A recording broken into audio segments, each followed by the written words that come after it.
Yeah, I got you. This meeting of the National Transportation Safety Board will resume shortly.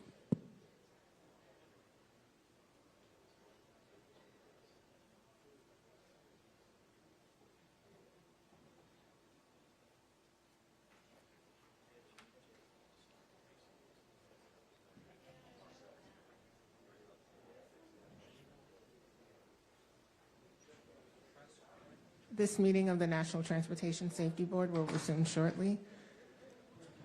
This meeting of the National Transportation Safety Board will resume shortly. This meeting of the National Transportation Safety Board will resume shortly.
This meeting of the National Transportation Safety Board will resume shortly. This meeting of the National Transportation Safety Board will resume shortly. This meeting of the National Transportation Safety Board will resume shortly.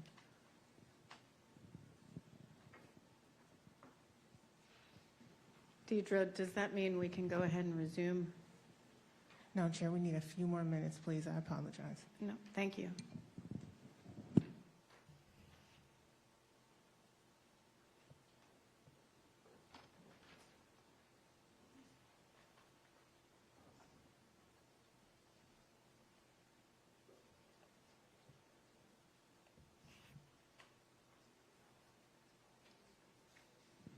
This meeting of the National Transportation Safety Board will resume shortly. This meeting of the National Transportation Safety Board will resume shortly. This meeting of the National Transportation Safety Board will resume shortly.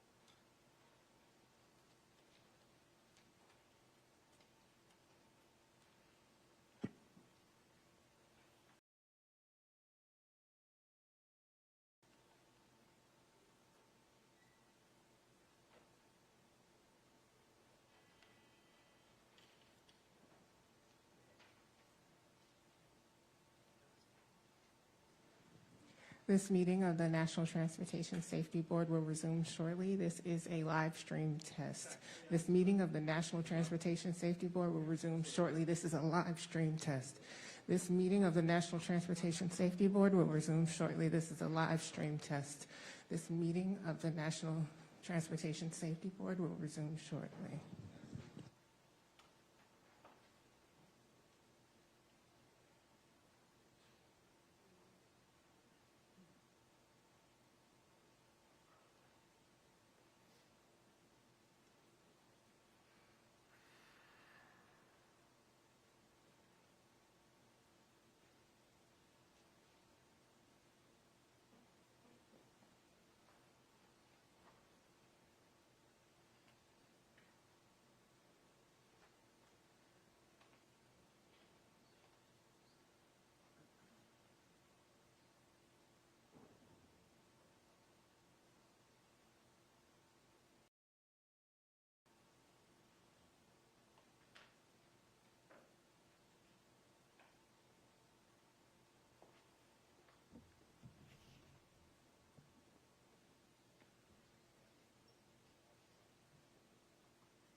We're going to give it 5 more minutes, and then we're just going to move on. Thank you for your patience.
Chairwoman, we're ready when you are. Thank you very much, and thank you for your patience, everyone. And thank you again to the staff for your excellent presentations. We're going to get into some of your work. We'll turn to board member questions now, focused on the major safety issues that we identified in the investigation. For the first round, we're going to discuss engineering. In the second round, we're going to cover ship handling and communications. In the third round, we're going to focus on bridge vulnerability and highway workers' safety. In the fourth round, we're going to discuss voyage data recorders and safety management systems. We'll have a final round for any other questions we want to ask about any other safety issue or additional questions on the safety issues we discussed. And the purpose of this discussion is to highlight those areas where we believe we can make the biggest difference to improve safety. So with that, I'm going to begin with a discussion. We're going to begin the discussion on engineering, and I'm going to start with Mr. Barnum.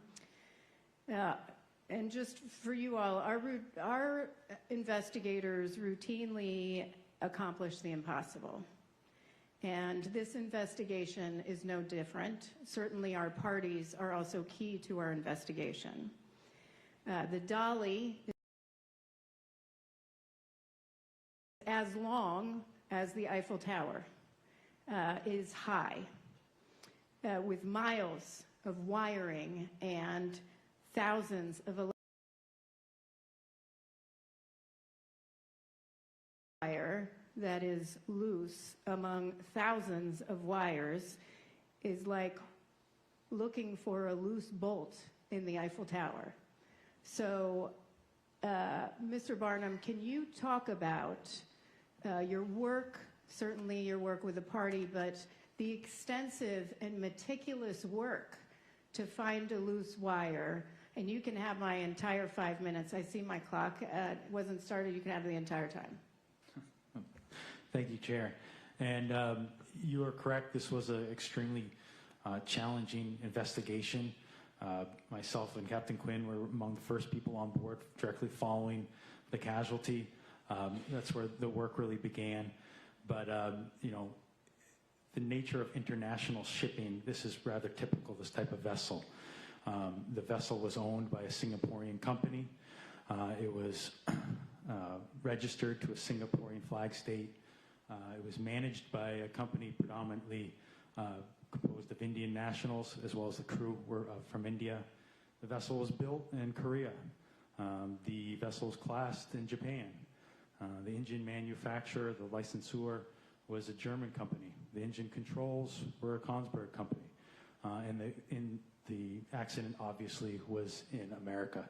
So that was the first challenge to overcome, is setting up our parties, our groups. We were able to do that, and it's really a testament, I believe, to our party system, which was crucial in this incident. Everybody within the party was extremely helpful and supplied expertise. So that's that part, and then naturally we moved to the trying to determine why the vessel blacked out. It was a mystery to the crew on board at the time. They were extremely helpful. Often in these types of casualties, the vessel is moved to a dock, or it sinks or is damaged. But in this instance, the crew remained on board. The vessel had to be continually manned and operated, so they were there the entire time. They were able to assist us in our troubleshooting. When we initially formed our group, we didn't necessarily have the appropriate people, but because we didn't know what happened. But as we narrowed our search into HR1, trying to determine why it unexpectedly opened, we were able to coordinate with Hyundai Heavy Industries, the manufacturer of the vessel, and the high voltage switchboard, and they were able to get us the technical experts that they needed. They faced challenges getting their people here, but eventually were able to do that. Another impediment to determining the cause of the blackout was the manner in which it failed. This was an intermittent electrical failure. So meaning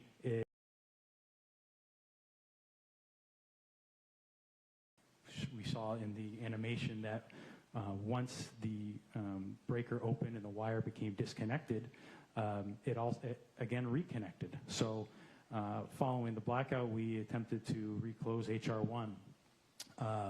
It actually did not reclose, most likely because the wire was disconnected at that time. So we ended up getting additional support from HHI, high voltage breaker experts. And when they came, we tried the test again, and it worked. So we were chasing the fault for a while. We ended up having to leave the system configured the way that the system was configured during the casualty events. We let it set for a couple days, and sure enough, the fault occurred. The wire became disconnected again, and we came back on board and tried to identify why that happened. It took another team of specialists from Hyundai that came over, and we hooked up specialized equipment to monitor the electrical outputs of the switchboard. And we tested again the functionality of HR1 and other electrical circuitry. The fault didn't reoccur. The system worked. So again, we were left trying to troubleshoot it. We let it set again, and again it failed a couple days later. Eventually, we were able to analyze that data that we had received from the specialized equipment that was hooked up. And another visit, we were able to, with the help of naturally HHI, the crew, Synergy, and our other parties, find this single, loose signal wire in a cabinet that was not directly associated with HR1. It was actually in an ancillary cabinet, several cabinets away, just for convenience. Most likely during construction, that was the closest spot where they could connect these two wires. But the HHI technician was checking each wire point to point, and he was able to identify that this wire had become disconnected and was loose. He reinserted the wire, and we tested the functionality of the breaker. It tested satisfactory, and we simulated a disconnection. So we actually removed the wire while the breaker was closed, and it simulated a blackout. It occurred. The same thing that occurred during the casualty events occurred again. The breaker opened, and the LV bus blacked out. So I hope that answers your question of the complexity and the challenges that we faced and why it took us so long to determine the probable cause there. Yeah, excellent work and very meticulous. I'll turn it over to Member Graham. Thank you, Chair. And before I begin, I too want to express my condolences to the families and loved ones of those who lost their lives or who were injured in this terrible tragedy. I also want to thank the investigative team for their tireless work on a very complex accident, and I appreciate all your work. I appreciate you working with me on the draft report and my staff. Thank you so much. I'm going to go off script just a little bit, off the engineering, but I think it's important for everybody to understand a little bit about what's happened with ships in the last 10 or 15 years. One of the items in the docket for this case, which is referenced in this report, is a study done by one of our specialists, Dr. Brittany Rawlinson. It looks at how dramatically vessel sizes have increased in recent years and the risk associated with those larger vessels. Staff, can you explain the effects of both containerization and the Panama Canal on vessel size increases? Thank you, Member Graham. The containerization has been going on for 50-odd years now, but what's new in the last 10 years is the expansion of the Panama Canal, which is allowing much larger ships to reach the U.S. East Coast from Asia, up to 1,200 feet long and 160 feet wide. And for reference, Dali is 900. It's 200 feet shorter than that. So these larger ships are subject to, they have a bigger sail area, which is affected by wind. They need larger turning radiuses. They have longer stopping distances. They're affected by shallow water effects a little bit more. So all those things are affected by the larger ship. Great, thank you for that. I want to focus specifically now on the Port of Baltimore and all the ports nationwide. If you could please, if I could ask that this study, which was in the docket, item number 188, be pulled up and show table 1 from page 6. There you go. This study analyzed the total weight of all vessels and containerized vessel imports and exports from all U.S. ports and the Port of Baltimore from 2013 to 2023. While the change in the total weight from all imports and exports nationwide grew by 16.7% over this period, and that's not an insignificant amount, but I could not believe that the Port of Baltimore specifically saw a 71.7% increase over nearly a decade. The problem, as this study points out, is that while ship sizes and weights are increasing, the infrastructure around them, especially in and around ports, is not keeping pace to accommodate those changes. This is introducing new risks to not just marine safety, but infrastructure safety in this country. The study specifically cites how the growth in vessel size has increased the risk of contact with port infrastructure due to maneuverability challenges associated with piloting large vessels within infrastructure that was not designed to accommodate their size. The study outlines several mitigation strategies that can be implemented to address these challenges. Can you please outline these strategies, what each entails, and how they would specifically help mitigate the known safety risk of larger vessels? Thank you, Member Graham. What we would like to do is for the ports to use the AASHTO formula, and Mr. Parent will discuss that, I think, a little bit later, the details that are in there. There's a number of mitigation tools available that can go into that formula, which quantifies the risk. And to bring that down, the vessel size is one, vessel speed is another. The geometry of the channel is a good one you can use to reduce your risk. The use of tugs is one. There's a long list of variables in that formula. That's what we're encouraging ports to use to quantify the risk and bring it down. And you think mitigating these risks will decrease the risk of That's correct. Contacts like these? Okay, I also note that these risks by larger vessels could be addressed through a comprehensive safety management system in the marine industry, and I'll get more into that in round 4. Thank you. Thank you. Member Chapman. Thank you, Chair, and certainly I join in expressing condolences on my own behalf and all of us at NTSB to the family and friends of those who were lost or harmed by this accident. We're going to do everything we can to make sure that this doesn't happen again. And to our staff, it is just so impressive, the work that was done to locate the source of the first underway blackout and then narrowing the search to a loose wire that at times became electrically disconnected. It's just incredibly impressive. Mr. Barnum, you talked about how long it took you all to find that. I think it's remarkable that you were able to find the source of the problem in such a short period of time, in my own opinion. It's just amazing work. I do have a question, and I think this one is for you, Mr. Barnum. What is an undervoltage release, and also how can a single loose wire cause a blackout? Yeah, certainly, Member Chapman. Yes, it is an engineering group question, but I'm going to ask Mr. Ginalone to field that one. Okay, thank you. Thank you, Member Chapman. Undervoltage release, that is an electrical mechanical device that mechanically, when de-energized, mechanically disconnects a breaker. So in this case, HR1. The device requires to be powered at all times, and when it's de-energized and initiates the trip, it also will prevent the breaker from closing again. The second part of your question was how could a single loose wire do this? It was this specific wire and its location is the reason why the breaker tripped. That loose wire was in series with the UVR that I just explained. It needs to be energized at all times to keep the breaker closed, and also when de-energized, it will open. So had it been a loose wire somewhere else, it could have been an indicator light that flickered. It just so happened to be in a location that energizes the UVR.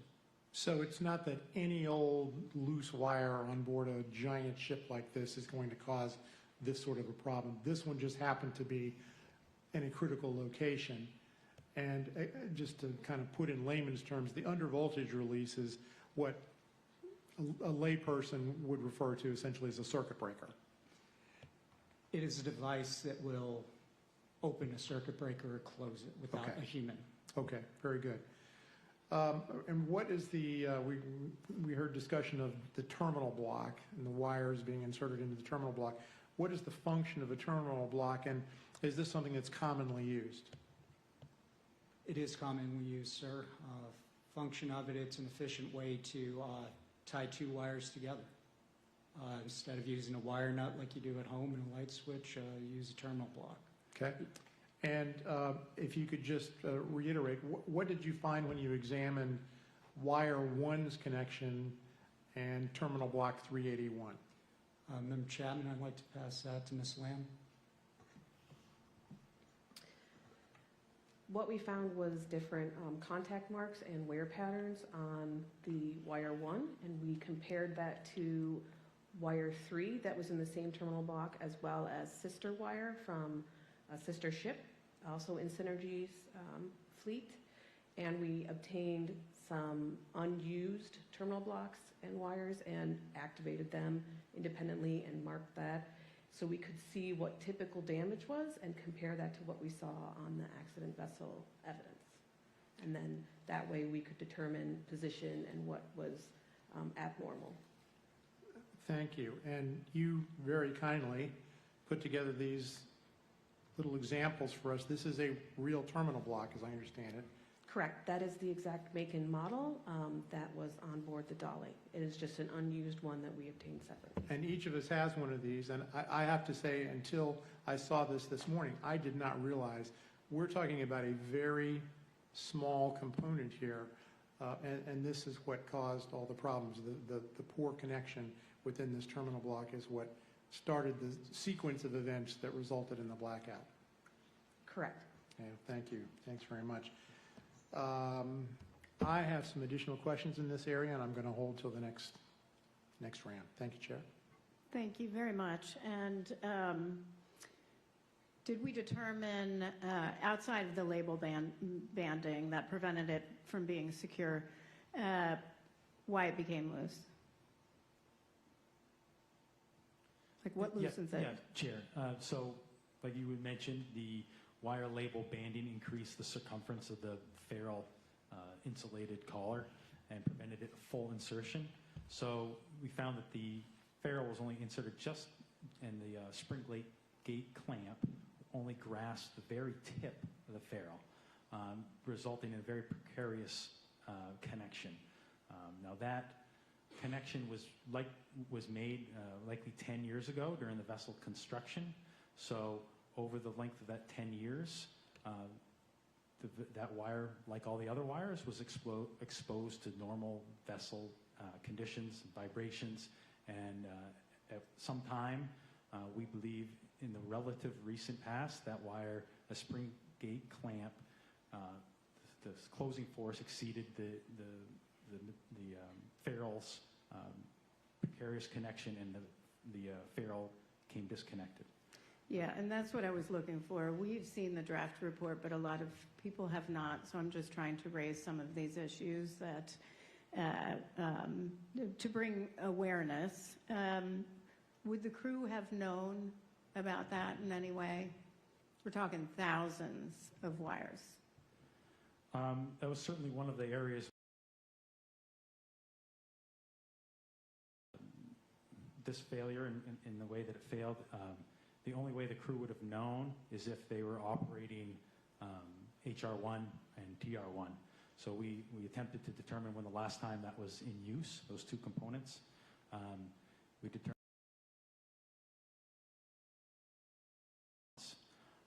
but prior to that, we couldn't find when the last time TR1 was in use.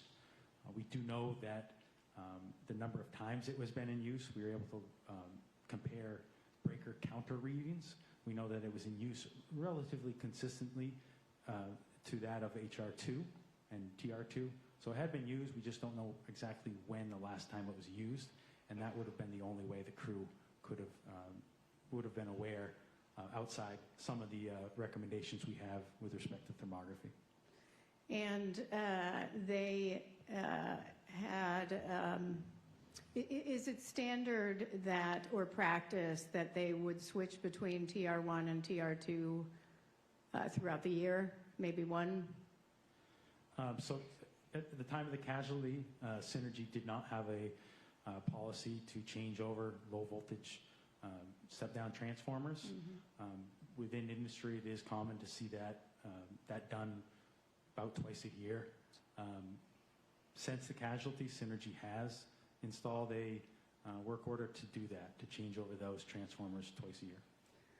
Okay, and inspectors, would they have been able to identify any concerns with a loose wire through their inspections? Certainly we have, findings and recommendations that speak to that proposed, but Synergy did have both a 60-month and a 60-day, I believe 30-day, 60-day, I'm sorry. They did have inspections that the high voltage switchboard. We feel that those inspections weren't specific enough on how to inspect it. Therefore, that's what we recommend, that they incorporate a thermography survey into their SMS and their preventative maintenance system.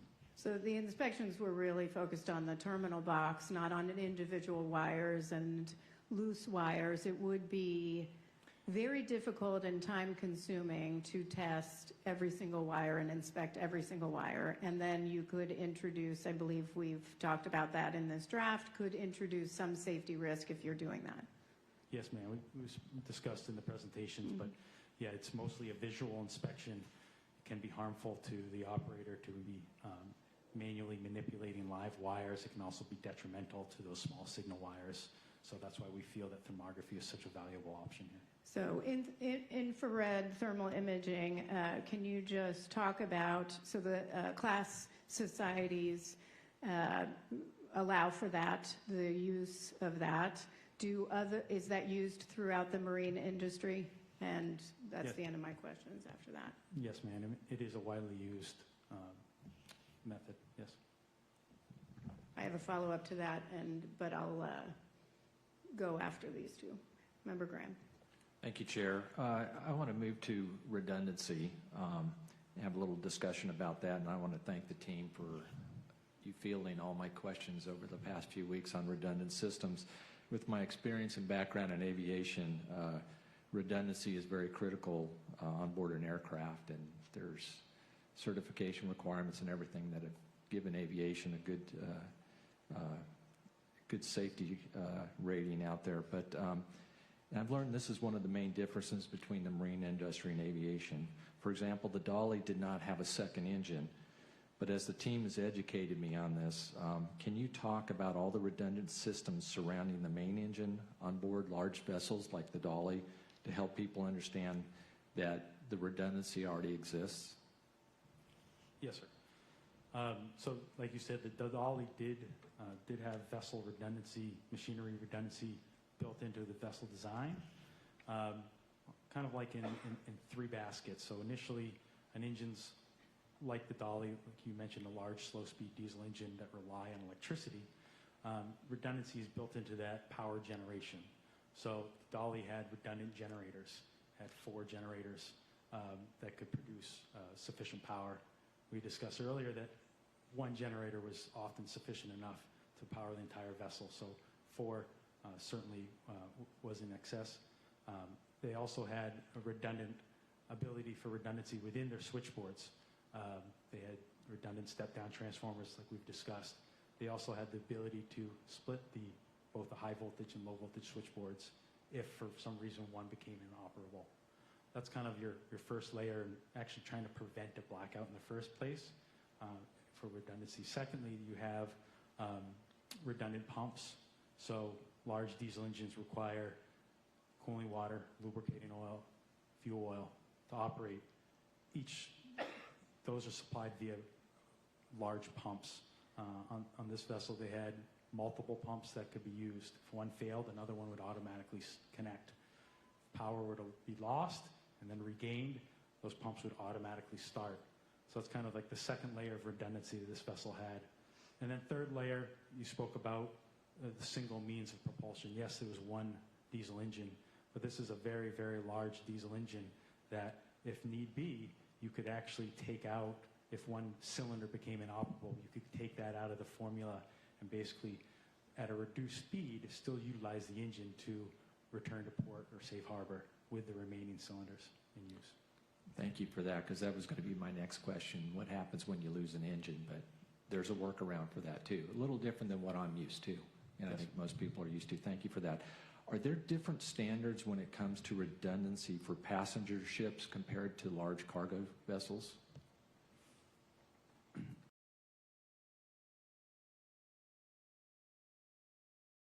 Report, but yes, it should be noted that modern larger passenger vessels, their propulsion systems are different. Most of them are diesel electric propulsion systems, but there are return to safe harbor regulations in place that require these vessels that are built, I believe, after 2010 to be able to return to port safely in the event of the loss of one propulsor or one single propulsion system. They need to have a redundant one, and they're able to do that. So they're able to return to port if they lose an engine. Yes, That's their requirement for passenger vessels, but not container ships. Yeah, larger, modern passenger vessels, yes. Yes, thank you. As we've already discussed, larger vessels pose an increased threat to the port infrastructure that was not designed for them. Given this increased risk, do you believe increased redundancy for critical systems such as the main engine and steering help mitigate these risks in restricted waters? Yes, staff certainly believes that anything that can be done to increase redundancy is a benefit. All right, thank you. Member Chapman. Thank you, Chair. Mr. Barnum, I think this is for you. Can you explain, please, just a little bit more about what is thermography, how it works, and why we're recommending, or will be recommending, why that would be helpful? Yes, certainly. We can discuss that. I will ask Mr. Ginalone to discuss it.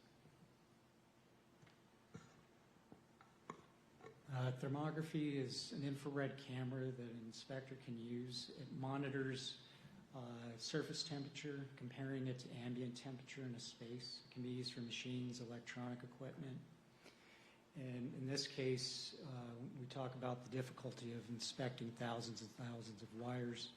A thermal imaging camera could scan multiple conductors at one point and can identify a warmer conductor compared to its surrounding conductors. So if you had a wire like this one that was not properly connecting, thermography would help you identify that so that it could be corrected. It could, yes, sir. Great, thank you.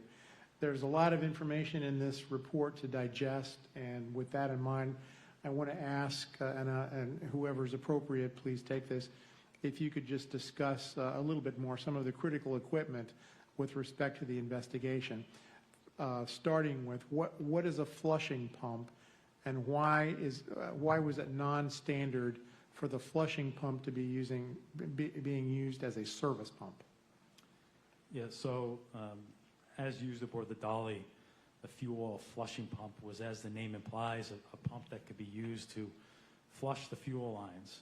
It's a maintenance pump. Large vessels like the Dali utilize different types of fuel that are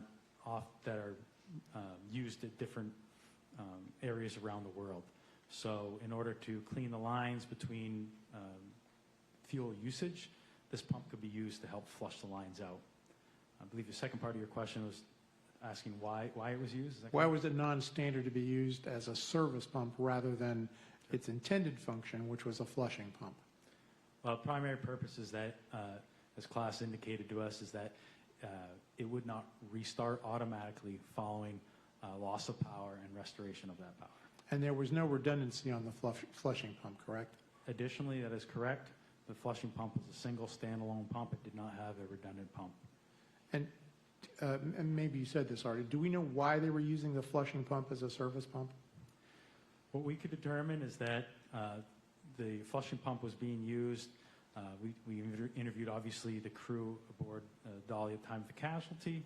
We also interviewed prior crew members, and they all said that, the chief engineers indicated to us that they suspected that the normal supply and booster pumps and the associated pipework with those pumps had been isolated for some time, and that they suspected that the fuel within that system had been contaminated, and that in order for them to use that system, it would need to be opened up and cleaned, a process that would take a couple days. So they opted just to continue using the flushing pump, which was in use when they boarded the vessel, and so they continued to use it. And the problem here is that the flushing pump didn't automatically restart after the initial blackout. That then ultimately resulted in effectively fuel starvation to the two generators that were online.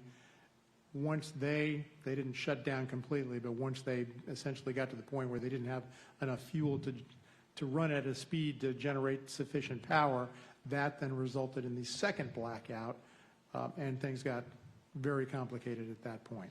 That is correct.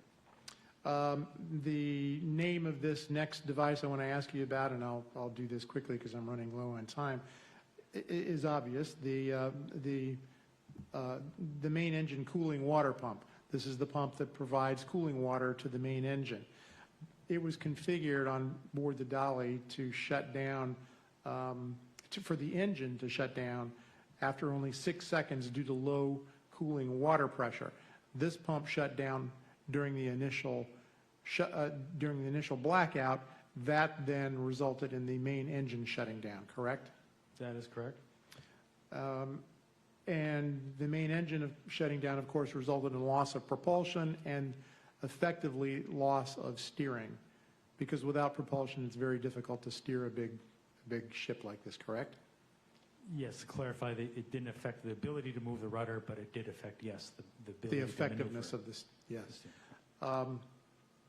And very quickly, was there enough time in the 4 minutes before the bridge impact to restart the main engine and regain propulsion? We don't believe so, no. And just to put it in context, you now have been speaking longer than the Dali crew had time to respond and avoid the bridge. And you're not just turning the key, restarting that engine had to be done manually, and it would have required that it be done down in the engine room, correct? It would have had to been a coordinated event, and there's time, I know the time is up, but there would have been a coordinated event between the bridge and the engine room. There was certain systems that would need to be restarted. They would be automatic, but there is time delays associated with them. It would have taken about 40 seconds for those conditions to be met, and then another roughly 40 seconds once the engine was restarted to achieve a sufficient RPM to sufficiently provide wash across the rudder. Thank you. That's helpful. Chair, thanks. Sorry to go over. Yeah, thank you. I'm going to continue on the flushing pump. And you mentioned that it had been isolated for some time. In 2020, when emissions requirements changed and to comply with the requirements, Grace Ocean, with approval from the Classification Society, installed an exhaust gas scrubber system, which would clean certain pollutants from exhaust gas before being released into the atmosphere, allowing the vessel to burn heavy fuel oil in the main engine via diesel generators 1 and 2. Diesel generators 3 and 4 did not have a scrubber system installed, so they could only burn very low sulfur, heavy fuel, and marine gas oil, correct? Or just marine gas oil? Mostly the generators 3 and 4 could burn low sulfur marine gas oil, MGO. Yep. And they could also, were configured to, they could burn low sulfur heavy fuel oil. That's right. But the flushing pump was designed for maintenance, correct? Yes, ma'am. So the flushing pump in this situation was actually supplying the marine gas oil. Was there any evidence that there was a reliance on using the flushing pump for the use of marine gas oil to comply with emissions requirements? That was certainly an area of our investigation. We looked into this. There is precedent for that. I can speak to it if wanted about the regulatory requirements and the requirements on the crew. But the fuel flushing pump could only provide the engine with low sulfur marine gas oil. That's how it was configured. It could not take suction from the LS low sulfur fuel oil tank. The crew did not indicate that was the reason why they were using the flushing pump, but that was, one of the shouldn't say reasons, but one of the methods of using it is that it could never be accidentally crossed over to a different type of fuel.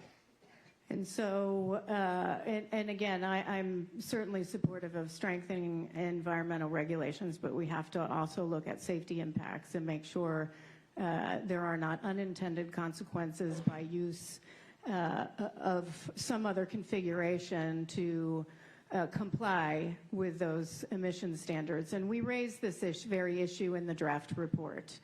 I do want to ask if the flushing pump was running before a blackout, a crew member would have to manually restart it, as we talked about, to restart it once power was restored. But to do that, where does the crew member who is likely in the engine control room have to go? The crew member would have to go to the local station, the local start panel, which is located directly adjacent to the flushing pump, which is 3 or 4 levels down and to the side of the vessel within the fuel purifier room. So to restart it, you have to go, it's 2 levels down in near total darkness with a flashlight from the engine control room on the 2nd deck to the purifier room on the 4th deck. Yes, ma'am. Yeah, okay. And can we talk, was the crew aware that they should not be using the flushing pump to supply fuel? This is an item that we have a draft finding for. We certainly feel that they should not have been using it. We also feel that Synergy should have been aware that they were using it. And at the time, Synergy did not have any policies or procedures related to the use of the flushing pump, and we have a proposed recommendation that states that they should incorporate it into their SMS. Well, in fact, we had found in the investigation that they had likely been using it, the flushing pump, for at least 7 months. But also, Synergy should have known it was being used. But the crew, I have some concerns that how they would have known. This was the first contract with the Dali for this crew. They did not indicate their awareness at all that it shouldn't be used. There's no policies. There's no standards. And then the engineer, the chief engineer that preceded this crew also didn't know.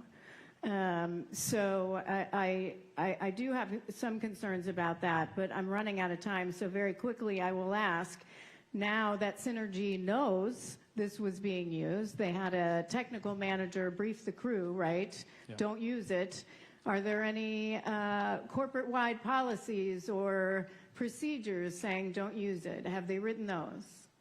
No. No, it's been 20 months, right? I mean, that's the reason you're a party to our investigation, so you should take that action.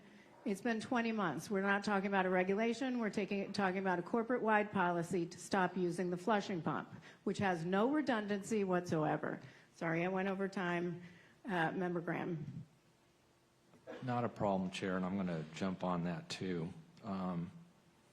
Do we know if Synergy knew the flushing pump was being used? The representatives within Synergy that we interviewed following the casualty indicated that they did not know. As part of the investigation, we were able to review thousands of emails sent from the ship to shore. Contained within those emails, we found a couple from the previous chief engineer aboard the vessel that seemed to indicate or mention that the fuel system had been isolated for quite some time, and that was the reason why they were using excess marine gas oil, something that would indicate that the flushing pump was in use. So yes, we would expect that a knowledgeable Synergy technical person would be able to decipher that from within those emails, yes. Thank you for that answer. I want to talk a little bit about MARPOL's emission regulations, since I believe there's a possibility these two issues are connected, in my opinion. Can you give a brief overview of what the International Convention for the Prevention of Pollution from Ships, or MARPOL, as it is known in the industry, what it is and what it entails? Sure, and again, we could probably have a 200-page report just on that. Yeah, but short answer. Broad strokes. So MARPOL, as you mentioned, is the international treaty that covers all pollution from vessels. So not only contaminants from an accidental or operational release of fuel or lube oil, but it also covers other hazardous materials. It covers garbage. It covers sewage as well. But in the context of this, Annex 6 in particular covers emissions. So within MARPOL Annex 6, it sets worldwide limits on what percentage of sulfur can be contained within your fuel oil and where that fuel oil can be burned. Okay, thank you for that. And that was in January 2020 when that Annex 6 came about, is that correct? Yes, sir, the current. Okay. Do we know if they addressed or accounted for safety, or is it purely focused on emission regulations irrespective of safety risk or benefits? Yeah, to my knowledge, Annex 6 is strictly concentrated on what parameters your vessel needs to adhere to is with respect to the equipment that's operating, the engines, the exhaust gas scrubber systems, the different emission control devices used, also the fuel sulfur content. It doesn't take into account the potential effects on safety. It doesn't take into account the number of times the crew has to switch fuel tanks and pumps to move the different types of fuels around, does it? Not that I'm aware of. Synergy within their SMS, a technical manual with respect to fuel management that manual is 162 pages as it is. It's pretty lengthy. Do you think, in your professional opinion, that increasing the frequency of fuel switchovers increases the risk of unexpected or negative outcomes from such as mixing fuels or accidentally using the wrong fuels in the engine or the generators? That's certainly an issue that we didn't necessarily think contributed here, but it is a well-known issue, and yes, I think that is a safe assessment. I would like to emphasize my concern with these new emission requirements, which I believe have not adequately addressed safety concerns that would naturally arise from the substantial changes to vessels, policies, and procedures. Moving forward, I would hope that the IMO and the Coast Guard, as the U.S. representative of the IMO, will address these concerns rather than issuing blanket regulatory climate requirements that apply to international vessels. Thank you, Chair. Member Chapman. Thank you, Chair. The Dali was configured with a high voltage switchboard and a low voltage switchboard, correct? Yes, sir. And is that a common configuration for electrical systems on large ships such as this? Yes, such as the Dali. They have a lot of refrigerated containers that obviously need to stay cooled and require a lot of electricity, and an efficient way to do that is utilizing these high voltage switchboards, yes. Okay. After the vessel got underway, the first of the two blackouts was a blackout of the low voltage switchboard, correct? Yes. And that resulted in the loss of a number of important systems, important equipment. Among them, first of all, the lights. So no, everything's dark. Most everything is dark. The cooling water pumps, that resulted in the main engine shutting down from loss of cooling water. The flushing pump, which we've been discussing, which not at this point in the sequence, but later on, resulted effectively in fuel starvation of the generators that were powering the system at the time. And also the steering gear pumps, correct? Yes, sir. Which had an obvious negative impact on steering, at least at that stage of the accident sequence. So I mean, now having pieced all of this together, we can see how this fit. But the crew would have been in the dark, facing this inexplicable series of situations, all with a very, very short period of time to try to react. Yes, sir, that is correct. And I think just one thing, if I could add, is as a vessel crew on a vessel when it blacks out, if you're in the engine room, your first reaction is to look at your generators and suspect that those were likely the reason for the blackout. They were able to identify that they still had the generators at this point and that something else had caused the blackout. Quickly, they were able to determine that it was just an LV blackout. Not only were they able to determine that it was just the LV blackout, they were able to manually close the two breakers needed to restore power relatively quickly. And so they were successful then in restoring power to the entire ship fairly quickly, as you said. The problem was the damage had been done as far as losing propulsion and the flushing pump, and probably not all of that was apparent to them, at least initially, right? Yes, sir. The Dali also had an emergency generator and an emergency switchboard. There was some delay in that powering up. I believe it was configured to start up automatically, but the startup was delayed. First of all, what does the emergency switchboard power, and why was it delayed? Sure, I'll ask Mr. Ginalone to answer that. The emergency switchboard, it powers fire pump, some bridge equipment, lighting, life-saving equipment, a third steering pump. So the delay is supposed to start in 45 seconds. It ended up closing at 70 seconds. In order for the emergency generator to start in a standby configuration, it has to be set up that way. The ventilation dampers in the space need to be set to automatic. The engine control panel needs to be set to automatic, and the switchboard needs to be configured for that. At departure paperwork, crew indicated that these conditions were met. Post-accident interviews said that they'd left the engine in automatic. When staff found, looking for the reason why the emergency generator was delayed, we looked in their drawings and found that ventilation damper needs to fully open, allowing air to the radiator for the emergency generator to start. So what we call that is a permissive. It needs to happen before the next step can occur. And we have a finding related to that. And that either didn't happen or what's called the actuator limit switch wasn't indicating open, and that's what caused the delay startup of the emergency generator, correct? That is correct. That permissive had not been met yet. So either the damper wasn't open, or at least the system wasn't showing it open, and therefore the startup couldn't proceed until that occurred. That's correct. Okay, thank you. Thanks, Chair.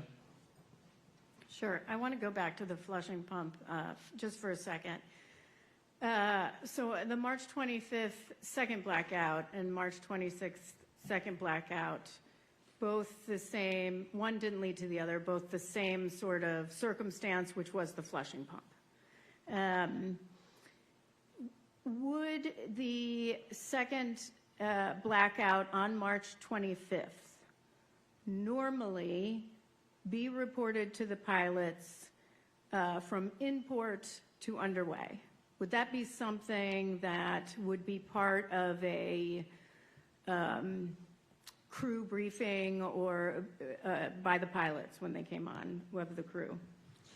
So, Chairwoman, if there was something that materially affected the ship or degraded the ship handling in any way, that would be required to be shared with the pilots. In this case, they didn't believe that the blackouts from the day before materially affected the ship. And we concur with that. Correct. So we do concur with that. Yeah. So just really the last question. Do we know whether the Dali was the only one that Synergy used used a flushing pump to perhaps avoid emission standards or comply with emission standards on just the Dali or other ships? We spoke to the chief engineer at the time of the casualty who had worked aboard other Synergy-operated ships. He indicated that he had used the flushing pump on other ships in an effort to compare Synergy operation. We did board the marine vessel, sister vessel to the Dali, to inspect their configuration. This was done after the accident, so while we were on board the vessel, we did notice that they were not using the flushing pump on that vessel. But we do know through crew interviews that at least one other time, one other vessel had been using it, yes. Okay, and is it possible that that other ships, that other vessels owned by entities other than Synergy could be doing the same? Without verifying the machinery that they have on board, I couldn't say. I think staff certainly hopes that they are not.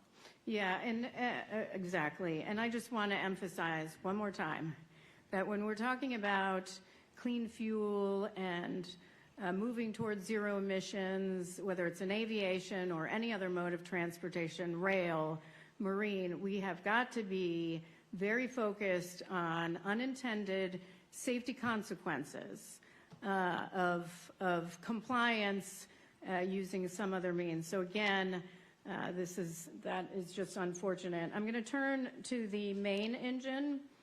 The main engine obviously was configured for automatic shutdown due to low cooling water pressure. That was required by a German classification society when Hyundai built it. When the previous owner purchased it, they used a new classification society which didn't require the automatic shutdown. So Hyundai modified the configuration by making it a cancelable shutdown, meaning the crew could override the shutdown And how many seconds did they have to do that? It was configured with a 6 second delay. 6 seconds. And you and I were on another vessel recently, the Sirach. I mean, how many alarms are you talking is happening? I mean, there are so many. Yeah, I mean, number might be low, but during the casualty, it was over 100 alarms. Over 100 alarms. So 6 seconds to override the shutdown. Hyundai picked the 6 seconds as part of the design. And once you cancel, the engine remains running at 40%. In this case, of its rated speed. Its rated speed is 80 RPM. So the engine slowdown speed would be 32. Is it realistic to expect crew in this scenario to recover in 6 seconds? No, it is not. And one addition point to be made here is that the intention of that cancelable function is not intended for this immediate loss of cooling water pressure. That alarm, the operator is given there is a pre-alarm that's given. They're alerted by a low pressure alarm and then a low pressure alarm. It gives them time to start another pump. It's not intended for a loss of pressure that happens all of a sudden. It's not intended for emergency. Yeah. Okay, thank you. Member Graham. Thank you, Chair. Let's stay with that. So what would happen if we lose that cooling water, that pressure of the cooling water? What's going to happen to the engine? The engines like these are configured with a cooling water head tank, so that it's a tank of water that's connected to the system that's located at an elevated level. So there is a minimum, as long as that head tank stays full of water, there is a minimum amount of pressure that will stay on the system. Without that water circulating through the system, however, the engine's going to begin to overheat. Do we know how long it would take for that to happen? It all depends on the load the engine has on it. I couldn't give you an exact time. So do we know why, well, we did talk about why this engine was configured this way. Do we know of any other societies that are configuring engines this way? We reviewed the other IACS membered classification societies at the time of vessel construction, and the only one that required this to be a shutdown was GL. So no. So do we, is this a dangerous design feature for this engine? We feel that it's an unnecessary shutdown. We feel that in this particular casualty, it endangered the vessel because it prevented them to have maneuverability. And we have recommendations to both Synergy and HHI to alert industry of this issue. Okay.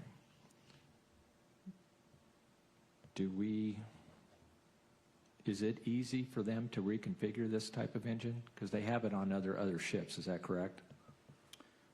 Yes, sir. Yes, sir. In order to reconfigure a main engine shutdown like this, you likely need to receive class approval. That's something that could be done relatively easily. Once you have class approval to do so, you could get a technician out there and they could reconfigure the software relatively easily.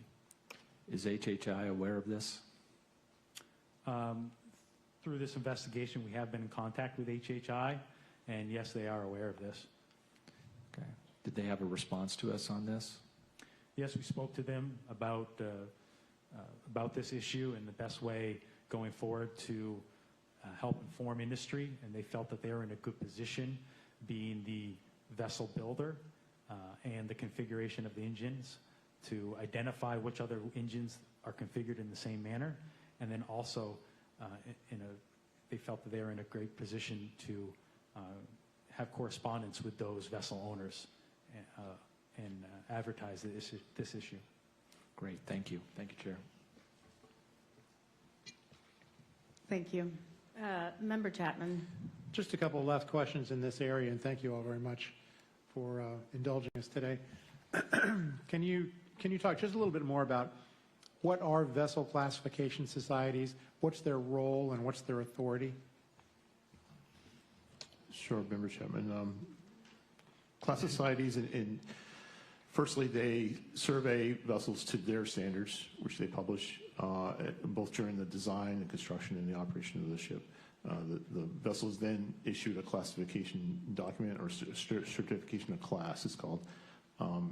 There can be many different endorsements on there depending on what's required, either by your customer or by your flag state.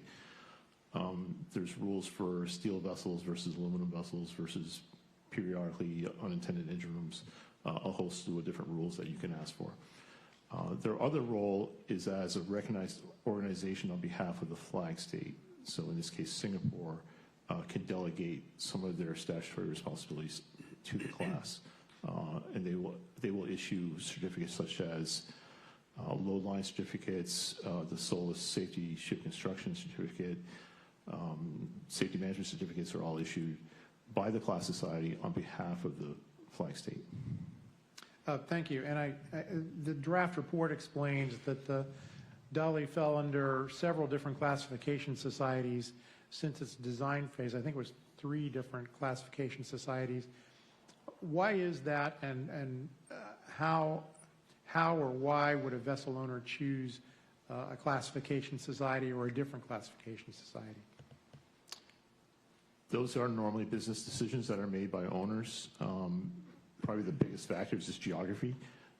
If that particular class society has surveyors in the port where you're doing business or the shipyard that you're using, that's beneficial there. In some cases, a class society might have a technical expertise in some equipment that you want to use, and therefore you would use that class of society. But it might also have something to do with some technical issue where there might be an advantage going one way or another. That's correct. Thank you, Chair. I don't have any other questions in this area. Thank you. I'm just going to read, just back to Member Graham's point, one statement by HHI in their letter dated November 12, 2025. HHI, Hyundai Heavy Industries, recommends, instead of addressing engine configuration or configuration in the Dali, that we focus on ensuring that all crew operators and captains are properly trained to understand the safety features and proper functioning of the vessels they are operating, which I think is a pretty poor response. Any comments on that? No, I would agree with you there. We've already discussed about the intended purpose of that cancelable shutdown. It's not practical in the case of this accident. Exactly. Okay, so no problems with the fuel. That was a question on scene. I just want to reiterate that. No problems with the switch over for the fuels or the fuel quality, correct? No, ma'am, we excluded that early. Okay. And you mentioned in your presentation that there were no warnings or alarms when the circuit breaker HR1 opened. Why? And were we able to replicate that in testing? Sure. I'll ask Mr. Ginalomi to address that. That's correct, ma'am. There was no preceding alarms. The location of the loose wire that de-energized the UVR was in series with the same manual function if you wanted to open the breaker itself. Great. And is there a standard for recovery time for a full vessel blackout like the Dali experienced? For vessels such as the Dali, I believe regulations permit 30 minutes. Okay, great. Really quickly, I'm going to go over to Mr. McMurray. And I appreciate the work of our parties. Parties to our investigation help us gain technical information that helps us in the course of investigation. They are not part of the analysis. They don't help develop our findings or recommendations or our probable cause, but they help us obtain the factual information throughout the course of the investigation. The advantage to them is they get information early so that they can take safety action and don't have to wait until the end. I want to call attention to the Maryland Transportation Authority's party submission. Mr. McMurray, MDTA states in its party submission that some of the information that they include in their submission to us, some of it has been reported in the NTSB's public filings. Well, first of all, MDTA was a party, correct? Yes. So they had access to information, right? Correct. It then goes on to say, however, the bulk of the information herein comes from formal discovery obtained in the federal lawsuit that was filed by the owner and manager of the Dali, and that the state of Maryland is a party to that lawsuit. Is it appropriate for a party to rely on information from formal discovery in its party submission to the NTSB? No, ma'am. By regulation, the purpose of the party submission is to provide input based on the evidence that's independently developed by the NTSB. Yes. In fact, the regulation 49 CFR 831.14a states, in part, findings must be drawn from the evidence produced during the course of the investigation, not from litigation. So I'm pretty concerned about what was submitted. What I will say in this document, and just really any because I'm probably going to run out of time because I will come back to this. Did MDTA have any type of marine expert available for assistance in the investigation? No, ma'am. The party reps for MDTA were two detectives and their engineer. Yeah, and they did the best they could, and we certainly appreciate their support when we get to some of the response. They very clearly helped us with much of that. But I will say, if you look at our safety investigators in marine safety, they have over a combined 400 years of professional expertise in their field, and we're talking about it's the Maryland Transportation Authority. Do you think it would be helpful if perhaps they had some marine safety experts on board or in their department, especially since they have so many, a number of bridges where vessels are transiting through? I'm not sure if it would be valuable to have them on their own staff, but they were a party because they're technical experts in bridges and bridge construction and bridge protection. And that's the expertise we sought from them. That is the expertise they have, but they participate in the interviews, including the marine safety interviews. So if they had a technical expert that could participate in that, that might have been helpful to them. That's correct, Chair. Yeah, thank you. Ran out of time. Member Graham. Thank you, Chair. I just got a few questions to finish up this round for me. It has to do with the terminal box inspections. Synergy required both a 6-month and a 30-month main switchboard inspections aboard the Dali as part of its preventive maintenance program. Is that correct? Yes, sir. Can you give a short overview of what the 30-month inspection entails? That inspection is going to entail blacking out your high voltage bus. It's usually done during a shipyard dry docking period. You can open up the switchboard and do inspection of the bus bars for cleanliness. You can visually inspect for any signs of failure from within the switchboard. Okay. How about the 6-month inspection? What does that entail? That's a little less intrusive.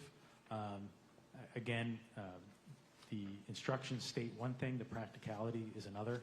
I believe they mentioned checking the terminals within the switchboard. That's just going to be a visual inspection, which can be very useful, can be very effective. A visual inspection of electrical components is a good inspection. We don't feel like it would have identified this wire. That's why we have proposed a recommendation in the field of thermography. Okay. And when was its last 6-month inspection prior to the accident? That inspection was completed relatively close to the casualty, I believe within the last 2 weeks. I saw here March 23rd, 2024, so would that be 3 days before? Yes, sir. Wow. So did that really include conditions of the crimp terminals and renewing the crimp terminals if that was necessary or not? The instructions did not give a proper guidance on how to inspect the terminal connections within the high voltage Okay. switchboard. So do you believe the in providing the detail and the inspection to Yes. successfully complete it? Yes, I do. You do, okay. Has Synergy changed their process or procedure since then for this inspection? It's not.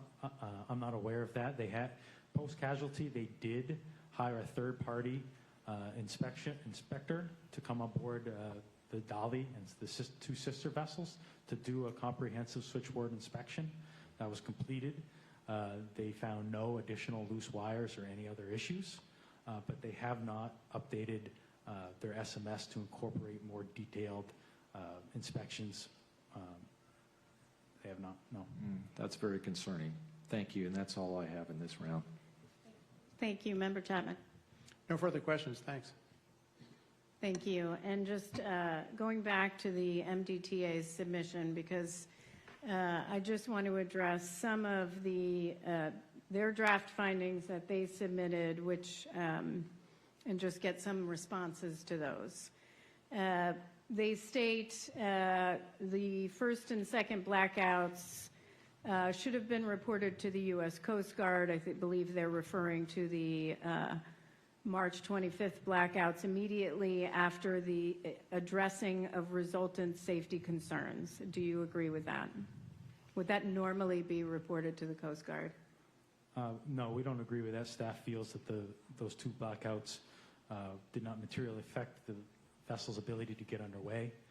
They knew relatively quickly what caused those blackouts, so no. Okay, and then another statement. They talk about aboard the Dali, operation and maintenance of the electrical system was performed by an unlicensed electrician who lacked the electrotechnical officer certification. And then they go on about the unlicensed technician. Did we have any concerns about mariner certifications or the electric? Can you talk a little bit about the qualifications of the crew? Do we agree with that? No, with respect to the electrician, he was a credentialed marine electrician. He worked under the guidance of senior engineering officers, including the chief engineer, who had a electrical technical officer's endorsement on his license. The crewing and for the vessel as set forth by Flag State. Thank you. And they also state the pilot card should have advised the pilots that the Dali had experienced the two blackouts within the past 11 hours, that the diesel generator 1 could not be started, that the hydraulic brake control on the port anchor was inoperable, the steering gear had not been properly tested, should that card have included everything we had seen? I'll defer to Captain Quinn or Captain Muse regarding the pilot card. So, Chair, no, that pilot card is more for ship hailing and includes weather, how much chain there is on the anchor, those kind of things. Unless there was a deficiency that materially affected the ship and how it was going to handle, then no. Speaking of chain and releasing of letting go of the anchor, how much time once it was let go passed? How much time right before collision? The VDR recorded it. You could hear the anchor chain. I'll invite Ms. Quinn to answer that. I believe about 2 minutes passed. 10 seconds. 10 seconds, excuse me. 10 seconds. Once that anchor chain was running, 10 seconds before the bridge collapsed. MDTA states that the anchor chain release could have prevented the striking of the bridge. 10 seconds. No way. So, again, I am disappointed that it violated our regulations, and they did not comply with our regulations. I am pleased that with the two police officers who participated with us, I met them. They did a great job. I thought.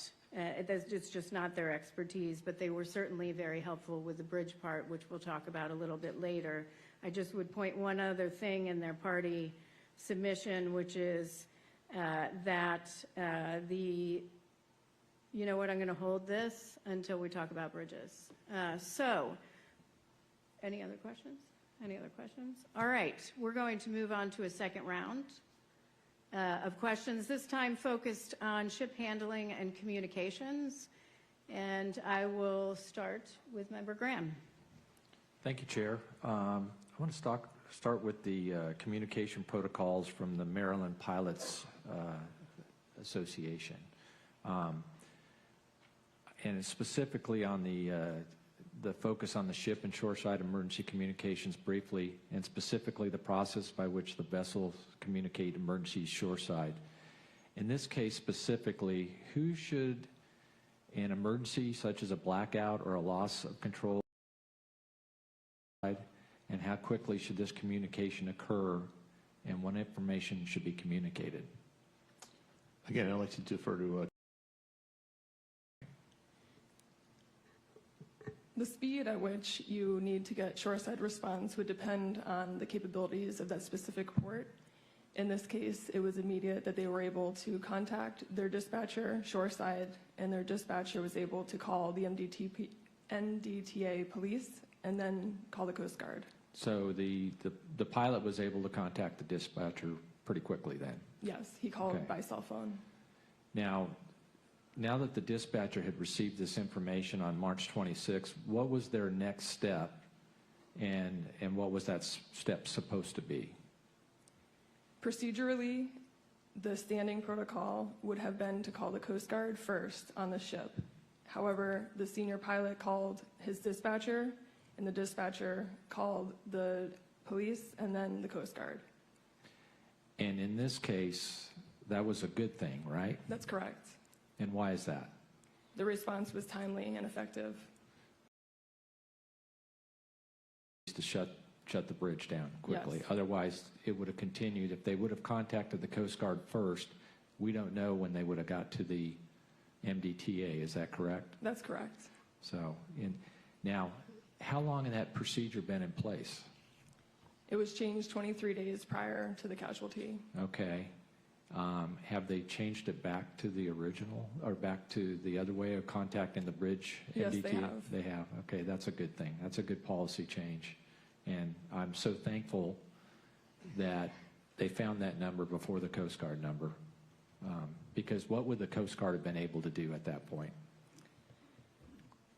Based on the calls that were recorded that showed the Coast Guard's response, it seemed that the response might have been a little bit slower, for lack of better terms, in responding to closing down the bridge.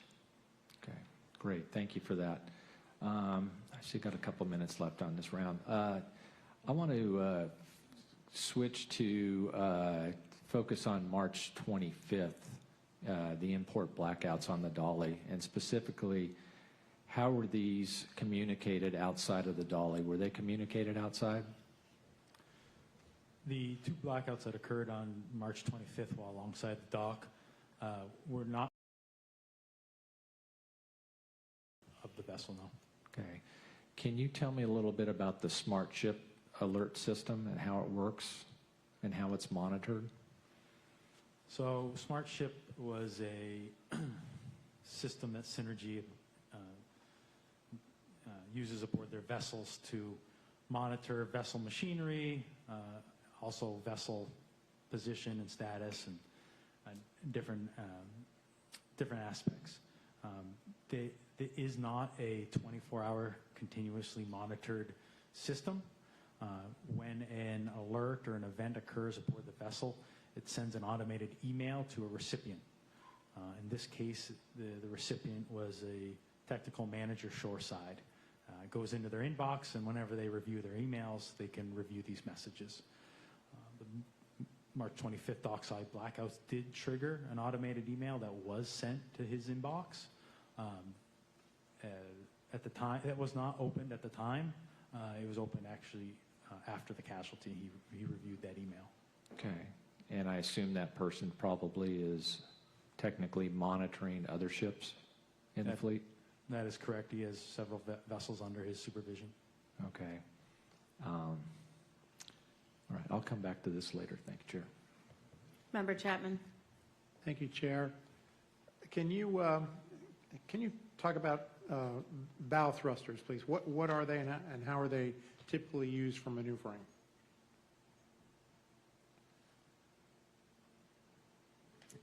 A bow thruster is a propulsor forward on the vessel on the bow, and it provides lateral thrust at slow speeds. It's typically used at speeds below 3 knots. It's effective at speeds below 3 knots, and the Dali's bow thruster was not designed to be used above 5 knots. And am I correct? Its intended purpose is for maneuvering in tight places like docking and that sort of thing. That's correct. Changing the vessel's heading at slow speeds. And you mentioned that it's not effective at higher speeds. I believe the senior pilot did attempt to use the bow thruster to help maneuver the vessel. What were the circumstances there, and was it effective? It was not effective. The bow thruster was not turned on. However, regardless of whether it was turned on or not, at that speed it would not have rendered a valuable impact on maneuvering the vessel's heading. And the availability of the bow thruster actually was impacted by the blackouts because I believe the pumps that provided power to the bow thruster were shut down at least at one point during the accident sequence. Is that correct? Do you know? Yes, that's correct. After the low voltage, the initial corrected and power was restored, the steering gear pumps once again became available, but there was no propulsion because the main engine had shut down. Was steering effective without propulsion, and why or why not? Steering is not as effective without propulsion, especially in shallow water. And the reason is you need a lift force across the rudder. Yeah, so without propulsion, there was no essentially wash Correct. over the rudder. So the steering was, if not totally ineffective, at least not as effective as was necessary in order to maneuver under the circumstances. Yes, that's correct. Can you explain, please, what investigators found about why the ship veered to the right after it lost steering and propulsion, so that we can better understand what caused the movements towards the bridge pier? Because the ship did angle to the right towards the bridge pier as the blackouts proceeded. Yes, I can. And I ask Mr. McClay, can you pull up slide 58, please, from the presentation? I'll start by explaining that when a ship is underway, its pivot point, which is the point that it turns around, is located approximately 1/4 aft of the vessel's bow. And so when a vessel is underway, there is positive pressure around the bow, and so that's bank cushion, and there's negative pressure around the stern. So here you can see in this graphic of the Fort McHenry Channel where both banks are where it's in symmetry. Danny, if you can hover over that area, thank you. So when the vessel is in this area of the channel, the hull is in equilibrium, so it has positive pressure on both sides of the bow, and the vessel will continue to go straight. When the Curtis Bay Channel is introduced on the starboard side, there's a release of the positive pressure on the port side of the bow, which causes the vessel to veer to starboard, and the stern suction, which is a greater effect because the pivot point is forward and the ship acts like a lever. The stern sucks towards the bank and the bow pushes away from the bank, putting them on a collision course with Pier 17 of the Francis Scott Key Bridge.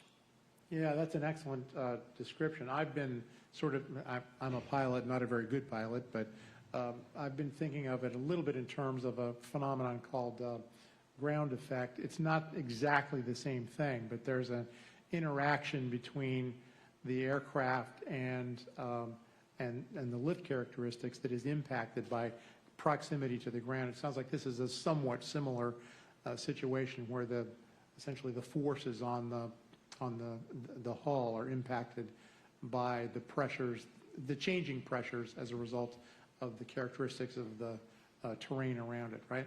Yes, that's correct. Don't ask me to repeat that, I probably can't. Thank you, Chair. I have some more questions in this area. Thank you. And I would just ask, bank effect has been a factor in how many of our investigations over the last decade? Does anyone know? I think countless. We see it very frequently in the Houston shipping channel, but in that situation, it's when vessels are meeting and they use it to their advantage, but it is a very common cause of vessels grounding or hitting things faster than they would like to. Yeah, and we picked up 9, 20. One in 2019, 2022, and 2024. So I just point that out. Member Graham. Thank you, Chair. I'm going to talk about the crew's response to the blackouts on the night of the accident, but let's first go back to the night before when there were 2 blackouts. While we know that the blackouts from the 25th were not directly related to the blackouts on the 26th, the night of the accident, and that's outlined in the report, I think it is still helpful for us to learn how the crew responded to a blackout on a vessel of this size. So on the 25th, when the initial import blackout occurred, how did the crew respond? Specifically, how did they identify the issue that caused the blackout, and how did they address that issue they identified? So, an important point here would be to mention that the vessel is in two very different operational status.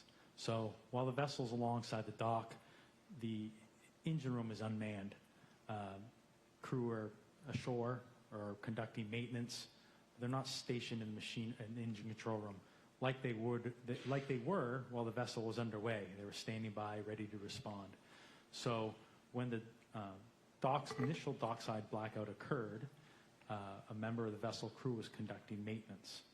He inadvertently closed an exhaust gas damper associated with the single generator that was supplying power to the vessel. In doing so, it essentially stopped any exhaust from leaving the engine, causing the engine to sputter and stall, and was unable to produce sufficient power to power the vessel. So the automated power management system, sensing this failure of the generator, disconnected it, out the vessel. Okay. And then they determined that. Oh, sorry. Yeah. Yes, that was rather obvious. Okay. He knew immediately that his actions had caused the engine to disconnect and black out the vessel. To alleviate it, they reopened it. By that time, the automated power management system had connected another generator, so high voltage power had been restored. The crew had to manually close HR1 and LR1 to regain power to the low voltage switchboard. Okay, so their identification recovery, was that per in accordance with policies and procedures they had in place? Yes, I think their standard training for any marine engineer is to restore power as quickly as possible, and yes, they did that. Okay. Now, the second blackout, how did the crew respond to that one? So the second blackout, as we discussed, was caused by insufficient fuel pressure. So in response to that first blackout, diesel generator 3 was automatically connected. It did not have sufficient fuel pressure because the flushing pump was not restarted. So it eventually ran out of fuel, causing the second blackout. In response to that, they restarted the flushing pump. Which was appropriate in this case? Well, they restarted the flushing pump after the blackout. It was not in time. There was no company policy related to restarting a flushing pump following a blackout. We don't feel like there should be a policy on that because we don't feel like they should be running the flushing pump, and that's where our recommendations speak to. Okay. But their response was timely to the second blackout, would you say? Considering that it was an unmanned engine room at the time and minimal crew on board, yes. Okay. And I guess in this case, it was appropriate since they were running off the flushing pump anyways? To the fact that staff does not believe that the flushing pump should be being utilized, whether in port or underway. So I don't think necessarily it was appropriate because they shouldn't have been running that. Thank you. Now let's go to the night of the 26th. So the first blackout that night, how did the crew respond to that blackout? How did they identify the issue that caused the blackout, and how did they address it after they identified it? So like we spoke to earlier, we feel like they responded in a timely manner. They were able to ascertain that it was just a low voltage blackout, not a complete vessel blackout. And they were able to manually close HR1 and LR1 to restore power to the low voltage bus. And how quick did they do that? 58 seconds. 58 seconds with hundreds of alarms going off? Yes, sir. Okay. Was there anything that the crew missed that they stated in their stated policies or procedures that indicated they should have done in a response to the initial blackout? Anything different? No, other than, we feel that the flushing pump should not have been being used, and there was nothing in their SMS indicating or provided to them stating that it should not be used. Okay, now how about the second blackout while underway? How did the crew respond, and was it appropriate and timely? Yes, the automated power management system aided in the recovery. The second blackout was a high voltage blackout. The power management system automatically connected the standby generator within a couple seconds. So HV power was restored extremely quickly. LV power was restored, I think, within 30 seconds, so quicker than the first blackout. Okay, so it was timely. Yes, sir. And for that configuration, was it appropriate?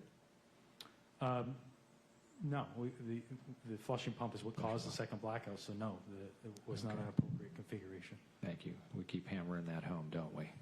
All right, thank you. Thank you. Member Chapman.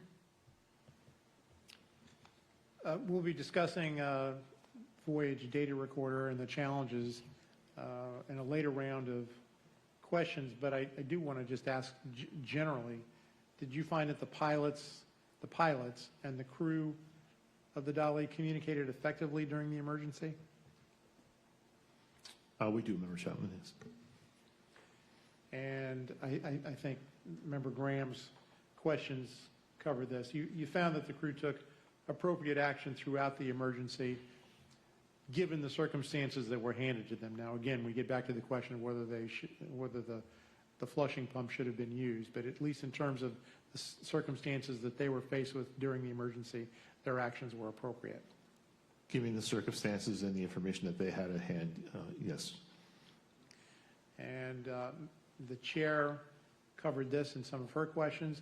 Dali's crew was properly qualified. That's correct, and we confirmed that with the flag state. They were also a party to our investigation, the Maritime and Port Authority of Singapore, and they confirmed that they would consider it fully manned and qualified. And what entities set crew standards? Is that the International Maritime Organization or the flag state, or is it a combination of both? There is guidance from the International Maritime Organization, but the flag state uses that to require manning and staffing on a ship. And about how long we may have covered this already, but I'll ask again. About how long had most of the crew been working on the ship prior to the accident? Most of them, I believe, had been on board since October or November. They got on in Colombo in Sri Lanka. So 6 or 7 months. Okay. And is sailing with a relatively new crew common in international shipping? It is, because the operating companies use manning agencies, and they'll find crew from these agencies and they'll put minimum requirements, perhaps for a chief engineer who has experience on this type of ship, But yes, it's common for them to move around. And a ship like this would be essentially in continuous operation, correct? That's correct. And so you would need to change out the crew periodically. It's not realistic to think that you have the same crew on board continuously. Yes, sir. Chair, thank you. I think that's all the questions I have in this round. Thank you. I don't have any more questions in this round. Member Graham. Just real quick, I want to just make sure I get this right, that before leaving or getting underway, there's a briefing between the master and the pilot before they get underway. Is that correct? That's correct, Member Graham. And is there a pilot card involved also? There is. Can you tell us what's on a pilot card and what the exchange would be like in this case? So the pilot card will describe the ship's general ship handling characteristics, so stopping distance, turning diagrams, or turning radius, those kinds of things. And if there is any anomalies that need to be brought up, the captain will do that during their exchange. And I believe the team has already said that what had happened the night before with the blackouts, they don't feel was necessary to point that out to the pilot? That's correct. Okay. That's all I have. Thank you. You don't have any more? Okay, thanks. We are going to move on. Does staff need a break or continue on? Break? We're good, Chair, if you want to. Okay, great. So we're going to move on to the third round, which is bridge vulnerability and highway worker safety. We will start, we'll start with Member Graham. Okay, no pressure. I'm going to go back briefly to what I started with in round one about vulnerabilities and the report that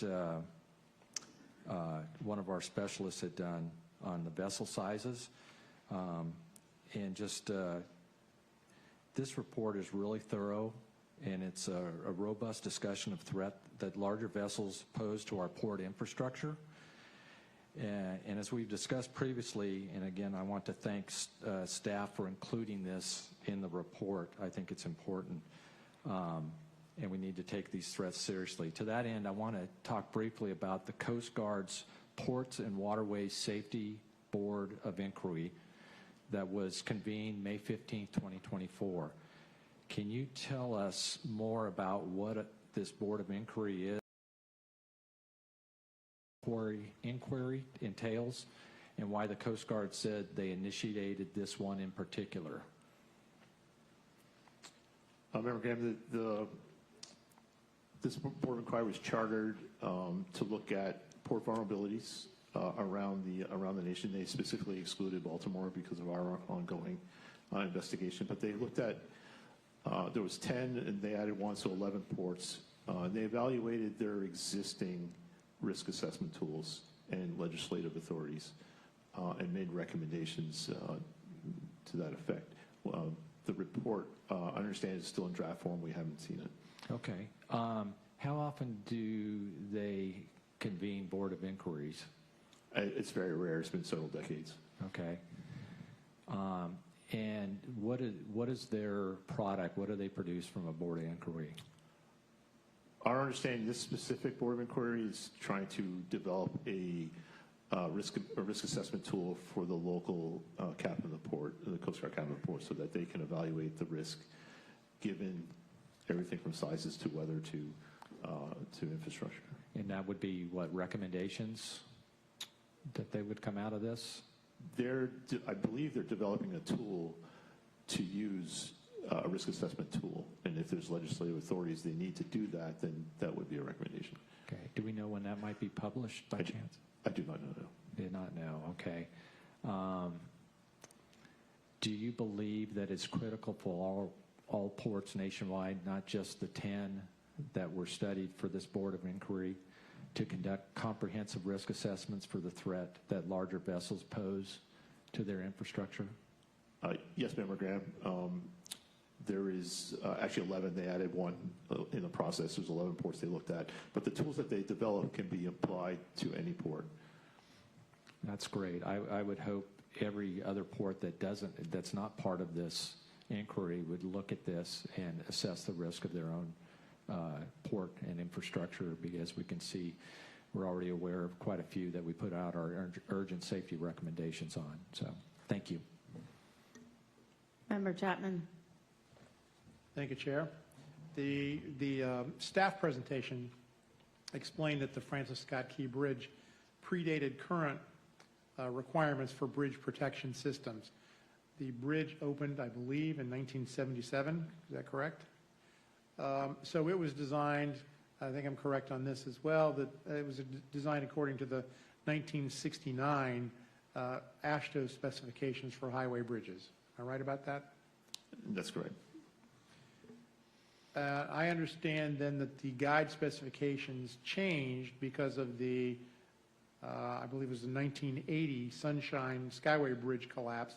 That bridge collapsed after being struck by a ship. And then I believe they've been changed again since, in 2009, I think.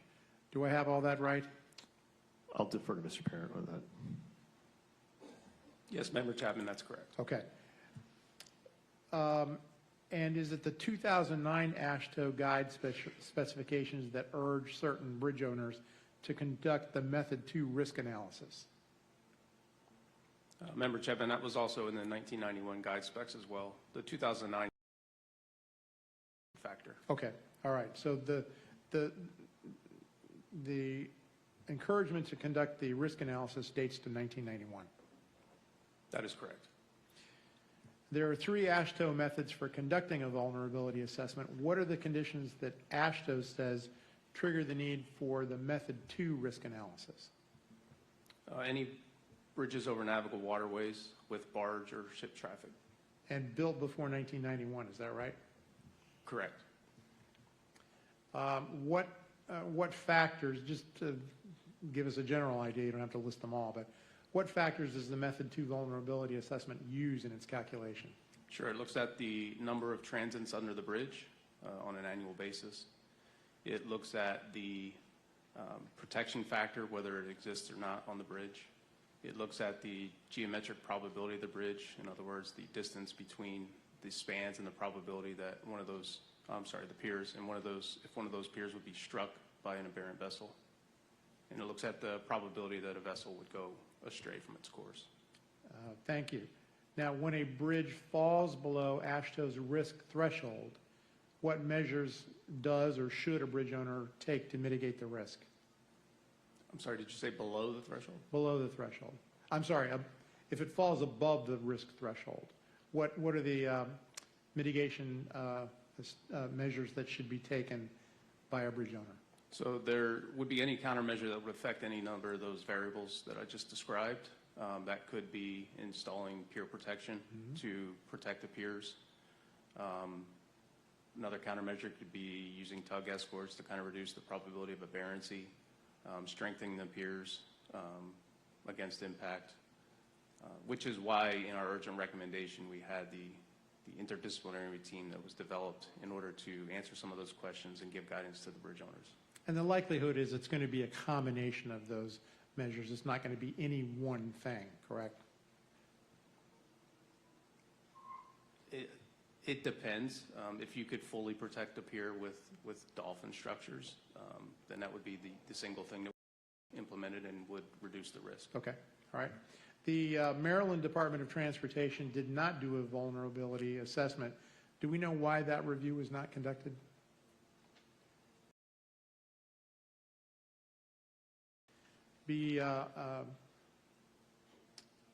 Chair, I have some additional questions in this area. I'm going to hold them because it might take a little bit. Thank you. Yeah, so on the 1991 and 2009 AASHTO guidance, did the state of Maryland participate in the committee developing that guidance and the update? Yes, they were part of the committee that developed those standards. Oh, sorry, Mr. Parent. Good to see you back there. I'm so used to talking to everybody up front here. Thank you. They were part of that committee. What is the Baltimore Harbor Safety and Coordination Committee? That was a committee that was formed in the 80s. It's essentially and the safety of marine transportation systems. And still going? Yes. Okay. And did the committee, is Maryland part of that, or MDTA part of that committee? They are. Had the Baltimore Harbor Safety and Coordination Committee ever raised concerns about the vulnerability of the Key Bridge? Yes, in 2006, an MDTA representative had mentioned that the pier protection was inadequate. Was any meaningful action taken? No. No.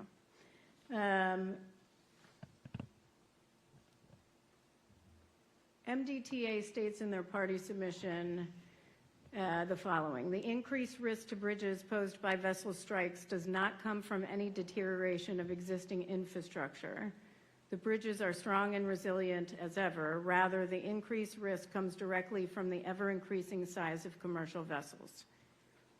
The reason why we look at bridges is because we look at everything that could have prevented a tragedy, which was the tragic death of several highway workers on the bridge. Need to constantly evaluate what sort of, as a state, what sort of vessels are transiting underneath your bridges and act accordingly. In fact, when I was there on scene, I noted, and I'm sure you all did too, that it seemed that the fender system and protection in place from a utility pole next to the Dali was more sufficient than what existed around the piers of the bridge. It was pretty extensive, probably because it was constructed under newer regulations at the time. What was the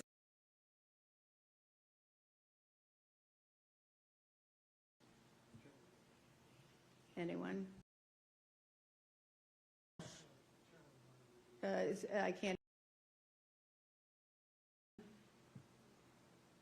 Okay, can you borrow somebody else's mic?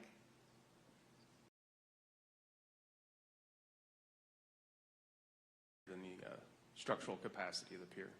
Dan, do you want to add anything? By any means?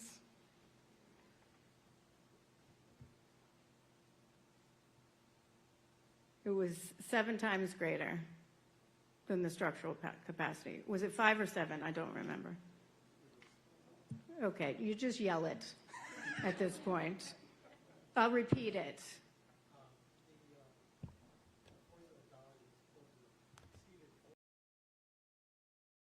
Okay, I'm hearing 3 different answers here. I got a writing on 7, I've got 5 from Scott and 4 from Dr. Poland. They calculate it based on AASHTO's estimate as being over 4 times. And what were 4 times? Over 4 times. It was nearly 5 times. That's what Mr. Parent was saying. It was nearly 5 times. So it was very close to 5 times above what the lateral capacity of the pier was. Thank you. And with that,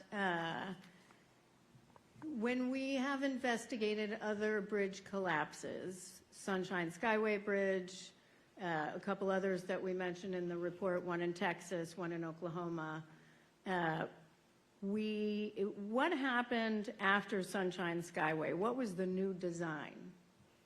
How did that compare to the previous design before that collapse? So the new design consisted of islands around the pier, as well as an array of dolphins of 60 foot in diameter. Yeah, I mean, because you want to take every precaution to ensure the safety of those transiting, or being transported or driving over the bridge, right? You have a responsibility as well, is my point. I have additional questions on this, but Member Graham, I've run out of time. Thank you, Chair. The AASHTO method 2, what variables go into that calculation? So you have the number of transits, you have the probability of aberrancy, you have the geometric probability, and then you have the protection factor. So if you had... I'm sorry, there's one more, probability of collapse. Okay, probability of collapse. So if you had, say, just one vessel pass under a bridge twice, going in and out in a year, would it be safe to say that that calculation would probably put that under the threshold? Well, you really can't calculate annual frequency of collapse just based on that variable of transits. However, given the number of two, that's a fair statement to say that it probably would be below. So would it be fair to say, would it be fair to say just because you drop below the threshold that you're completely safe from a large ship striking a bridge and taking it down? No. No, because what this does, the calculation simply helps the bridge owner identify if additional mitigation strategies are necessary. Is that correct? That's correct. It just provides them with a number to evaluate their vulnerability. Great, thank you for that. I want to switch to law enforcement in the construction zone the night of the striking of the bridge. And I want to say, I know we've already talked about it, but having the presence of law enforcement already there made a huge difference in this case, and I know we've already stated that. They clearly play a critical role in bridge safety, but I want to discuss exactly what that role is. Can you give a brief overview of what the American National Standards Institute Standard A10 Work Zone Safety for Roadway Construction is, and what does it entail? Sure, it's a series of, it's a standard really geared toward keeping workers safe on the highways. Okay. And who uses this document, and when would they use it? Yeah, so highway workers, construction companies, federal agencies, regulatory agencies, and it's typically used during the pre-planning and site-specific traffic control plans. Okay, is this just for construction, or is this also for maintenance? Maintenance as well. Maintenance as well, so repairing potholes? Yes. Okay. I just want to be clear, this is not a regulatory requirement, is that correct? That is correct. However, it has been largely adopted by the stakeholders. Okay, so it's a standard practice or guidance for the industry then? Okay. We know how important pre-job briefings and planning is across all modes of transportation, and I continue to believe it is one of the most effective ways to mitigate risk because it allows real-time discussions of current conditions and measures that may need to be taken to address new or changing conditions. Currently, the pre-job planning outlined by the ANSI Standard A10 requires method statements and a job hazard analysis to be conducted before work begins. What are the required elements of this pre-job hazard analysis according to the standard? Those requirements include safety issues and controls, materials and logistics, equipment, staffing requirements, traffic control plans, and lighting.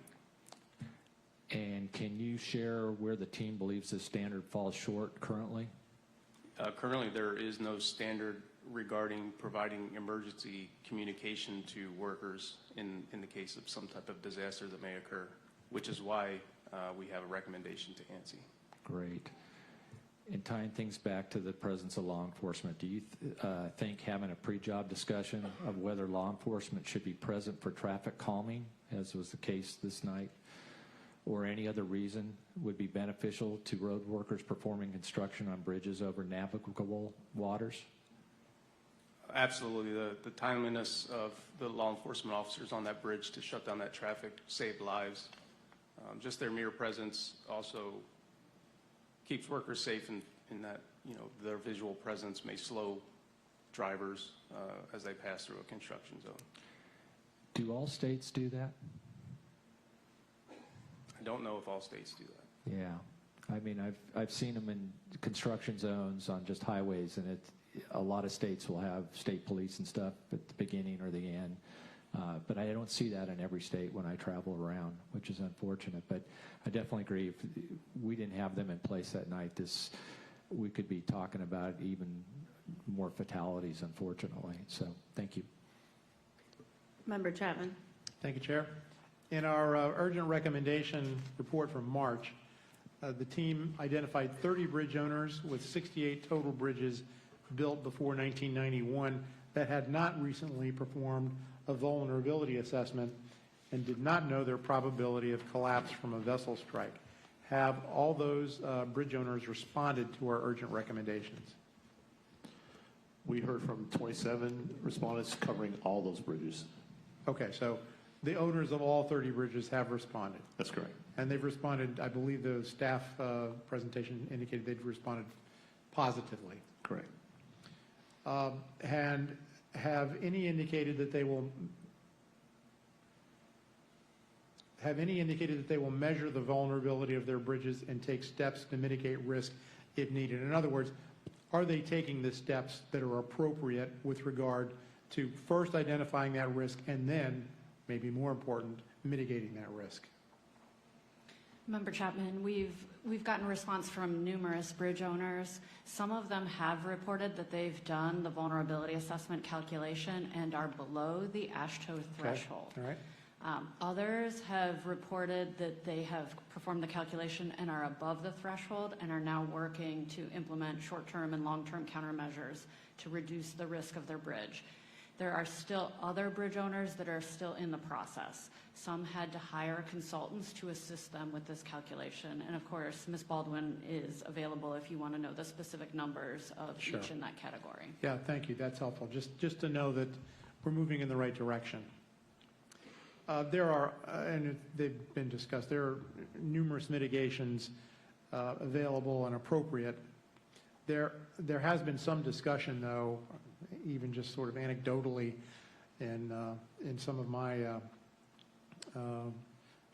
wanderings and musings on this issue, about the use of tugs to guide large vessels under bridges. And I know that that's sometimes an important mitigation measure, but can you comment, is that something that's always available, and is it always appropriate as a mitigation?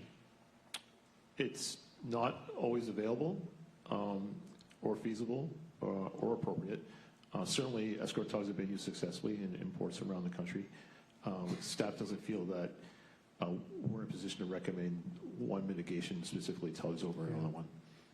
Yeah, and I with regard to tugs, it's not like there's an unlimited supply of tugs, so that's one issue, is just whether they're available depending on the port.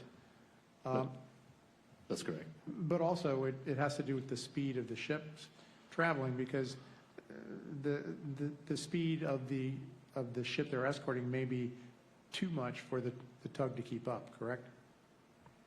Yes, there are speed restrictions when you're escorting a tug under tether. There's also geometry issues, so we wouldn't want to put a tug in the especially at this speed. Okay, thank you. Chair, that's all I have in this area. Thank you. In accordance with National Bridge Inspection Standards, the Key Bridge and its pier protection systems were subject to regular safety inspections. Mr. Parent, what do these inspections look for? Essentially, they're looking for structural deficiencies that may affect the safety of the traffic on the bridge, and to identify any new changes to the previous inspection. And Maryland was in compliance with bridge inspect. There was nothing structurally wrong with the bridge. What was the rating on them? Satisfactory. Satisfactory. Does the inspection look at the probability of collapse from a vessel strike? No, it does not. No, it does not. Was Maryland aware that the Blue Nagoya had hit Pier 17 in 1980? Yes. Yes. Okay. And what was the difference between Blue Nagoya in 1980 and the Dali? Well, the biggest factor would be the size. The Dali is much bigger, much heavier, wider and longer. Will provide a lot more force to the pier than the Blue Nagoya. Yeah, and you know, I think that goes back to using some of your data and past incidents to inform some safety decisions going forward. Regarding what Member Chapman had asked about recommendations, Ms. Baldwin, can you talk about, out of all the ones that we issued, how many of the bridge owners are still are going to do the calculation, how many have done them, and how many have indicated that they are above the threshold, which once again doesn't mean it would survive collapse, but, you know, how many have not, have indicated they are above the threshold? Yes, thank you, Chair. To date, we've gotten responses from all of the recipients. 14 of those recipients, which accounts for 33 of the 68 bridges, are still in the process of conducting the calculations, whether independently on their own or through a consultant or a contract. 13 of the recipients, which accounts for 35 of the bridges, so about half, have completed the calculation. 13 of those bridges have been found to be under the threshold, and those calculations are complete. For 6 of the recipients, which is 22 bridges total, about 13 of their bridges were found reduction calculations at this time. Can you provide which bridges? I don't have that at the ready right now, but I can in another round. Great, thank you. That I would like to get that, so on the next round I will ask that question. I will turn to Member Graham.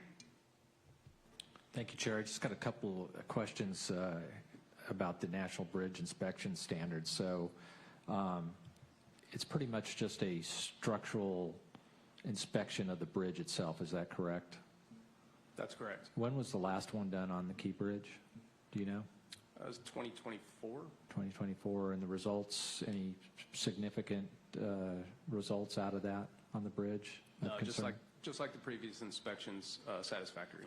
And so this inspection does not evaluate the protection systems around the bridge, like the dolphins and piers and barriers. Is that correct? It does consider the protection systems and whether or not they're present and functioning. Okay, but not if they're effective. Would that be correct? Correct. And this inspection is, who oversees this? Is this Federal Highway Administration? Yes. Okay. Do we know if they have any plans on changing their inspection program for vulnerabilities? Staff is not aware of any proposed changes. Okay. I think that's all I have in this section. Thank you, Chair. Thank you. Member Chapman. No further questions, Chair. Okay, I would like staff, while we give Ms. Baldwin some time, I want to go back to the force of the Dali when it hit Pier 17 relative to the pier's capacity. And Mr. Parent, you had stated that the impact force of the Dali at the time of contact was over 4 times the capacity of the pier. What is impact force? And in plain language, what does that mean structurally?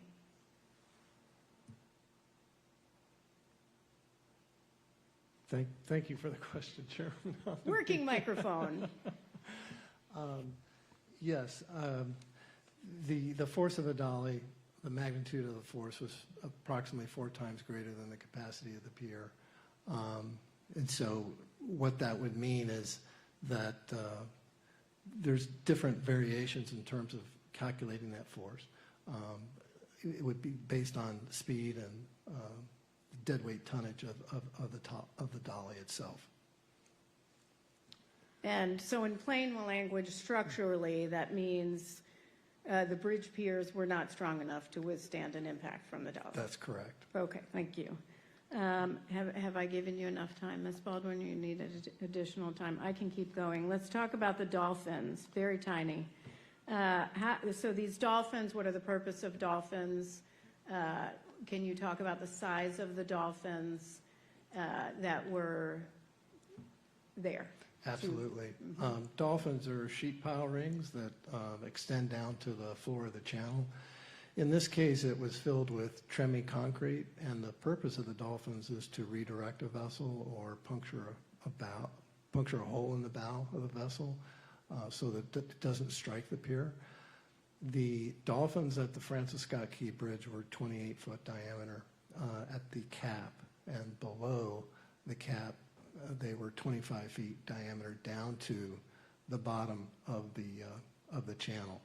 In comparison to the Sunshine Skyway Bridge, those are 60-foot diameter dolphins, and the Delaware Memorial Bridge has 80-foot diameter dolphins. Does the placement of dolphins also matter? Yes, it does. Yes, it does, Chairwoman Hamady.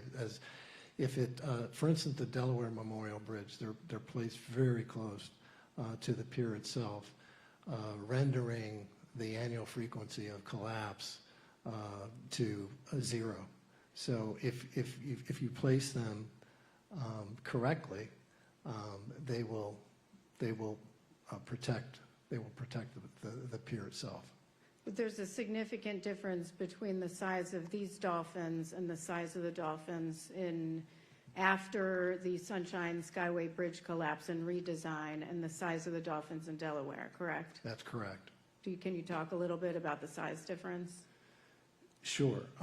Yeah, in terms of, again, the Francis Scott Key Bridge were the 25-foot diameter dolphins. They were not compatible in order to take a size of the Dali. They were woefully inadequate. The 80-foot diameter dolphins in the Delaware Memorial Bridge, depending on looking at the different aspects of the vessel itself, they will puncture a bow in the vessel before striking a pier.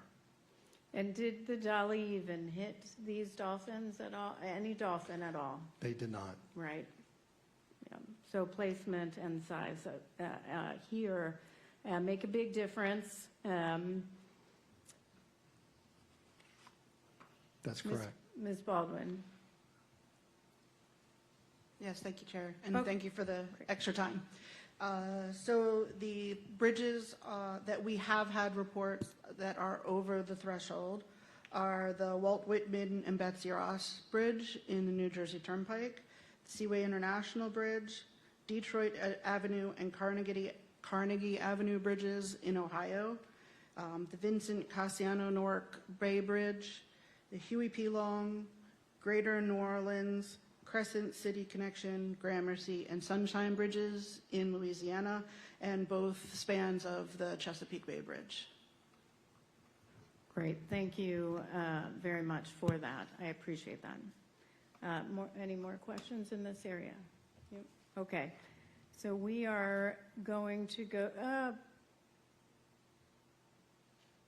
we're going to go to round 4, which is voyage data recorders and safety management. Oh, Member Graham. Okay. I don't know if you guys need to do a little swap out there. We do. I'd like to invite and thank Dr. Civilian from our Office of Aviation Safety. Great, thank you. I'll go ahead and start with the marine side of this. Can you guys give me an overview of how safety management systems, also known as SMS, work in the marine industry? Kind of what is the definition of SMS for marine, and what are the required elements, and who mandates and oversees it, if you could? So the most common standard is the International Safety Management Code, which is published by the International Maritime Organization. That applies to all vessels on international voyages over 500 tons or carrying 12 or more passengers. That code, there's 12 functional elements. It requires safety and environmental policy, and then it also requires you to identify key shipboard operations which need to then develop procedures to follow and the goal is to prevent in order to promote safety and environmental protection along with regulatory compliance. Okay, thank you. And is SMS done kind of vessel by vessel, or is it done company-wide? The code applies to the operating companies, and also each vessel has its own certificate. Would you say would it be fair to say that marine SMS is heavily focused on compliance with policies and procedures? That would be fair to say. There's 2 of the elements are policy and 1 for procedures, but the other elements revolve around auditing and investigating nonconformities with those procedures. Auditing, okay. As part of our investigation, did we find that Synergy's SMS was in compliance with the IMO regulation? It was in compliance. They had a valid safety management certificate, and the Synergy as a company had a valid documented compliance. The several audits, there was only a few nonconformities in the past 5 years. Did we find during the investigation that Synergy went above and beyond the IMO code for this? That's fair to say. Some of that may be attributed to what they call an integrated management system, because it also included ISO 14001 environmental management, information security management, energy management. And there's a couples, but because of that, their SMS had a lot more in it than a system that only had SMS. So they went above the IMO regulation, you believe? That's correct. Okay. I'd like to welcome Dr. Civilian in here. He's a specialist in safety management systems in aviation, and since International Maritime Organization is a United Nations entity setting standards for marine industry internationally, can you provide a similar overview of how safety management systems is defined, the required elements and oversight structure as outlined by the International Civil Aviation Organization, or ICAO? Absolutely. The International Civil Aviation Organization, or ICAO, establishes the protocol, if you will, for SMS, and the SMS components. There are 4 components for SMS, and that is safety policy, safety risk management, safety promotion, and safety assurance. And all of those components are required when you are developing and integrating an SMS. An important part of that, in terms of what ICAO discusses, is having an accountable executive to sort of lead that way for the organization to implement the SMS. Okay, thank you. Definition, so it's more or less, it's company or organization-wide SMSs in aviation, is that correct? That is true, and it's a top-down process of looking at risks and the mitigation of those risks throughout the organization. So it's risk-based? Yes. Predictive and proactive? Correct. Okay. I think I'll leave it at that. I don't have much time. I'll come back next round. Member Chapman. Thank you, Chair. Mr. Payne, a couple of questions about video, I'm sorry, voyage data recorders. Your presentation was very helpful, and I do want to just ask you to revisit a couple of the points that you covered in your presentation. Why were you unable to download the full VDR data set while on the ship? I think this case was unique in the sense that when we first arrived on scene, we had begun hearing rumors that there were a blackout on the previous day. So then it became required not just to download the incident itself, but the previous 24 hours. If we think like an investigator, we know that the voyage data recorder was required to have 30 days, at least 30 days of data. It then became interested to attempt to download all 30 days of that information. And the requirements do not specifically say that an investigator needs to be able to do that when communicating with the VDR, even though it is capable of storing that much data. So simply stated, the VDR continually to fail that download every time we tried it, which resulted in us removing the VDR and bringing it to the manufacturer's facility. And then at that point, what issues did you and the NTSB team encounter after recovering the Dali's VDR for analysis? Sure, there's quite a number of things that are not just unique to this particular brand of VDR, but are prevalent throughout the industry and not addressed by the standards. But I talked about the isolation of microphone audio. Quick example, there's multiple microphones on the bridge. The system requirements state that they can mix 2 of these together in a way that can't be separated later. That's a legacy requirement from the early 2000s, late 90s, when storage space was at a premium. They designed the recorders this way to be functional and cheaper because memory space was expensive. We go into other things like exporting the data because the software is not robust enough to perform a thorough and detailed analysis. We must export the data. This particular VDR exports the audio, for example, in 1-minute segments. So if we wanted to download 12 minutes of audio, I believe, or 12 hours of audio, I think there were 6 channels. That's 12 times 6 times however many minutes in the hour of that time, resulting in thousands of files, right? I think it's important to keep coming back to saying that the standards allow this, and it's not just a specific manufacturer of the VDR, but those are some of the challenges we face, and it's prevalent throughout the marine VDR investigative niche. So with those in mind as the challenges and the deficiencies, what are the improvements you'd like to see?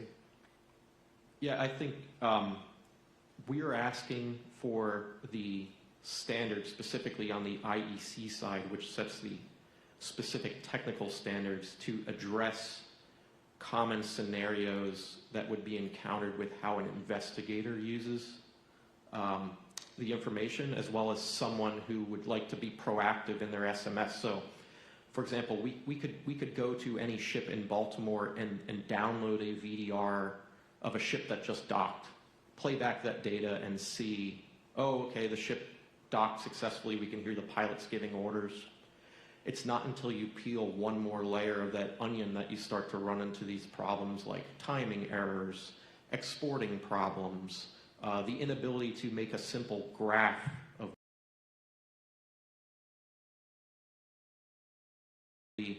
address these types of things that would enable people that want to use the VDR for safety issues in an understandable way. Thank you. Very helpful. Chair, I have a couple more questions in this area. I'm going to save them. Great. And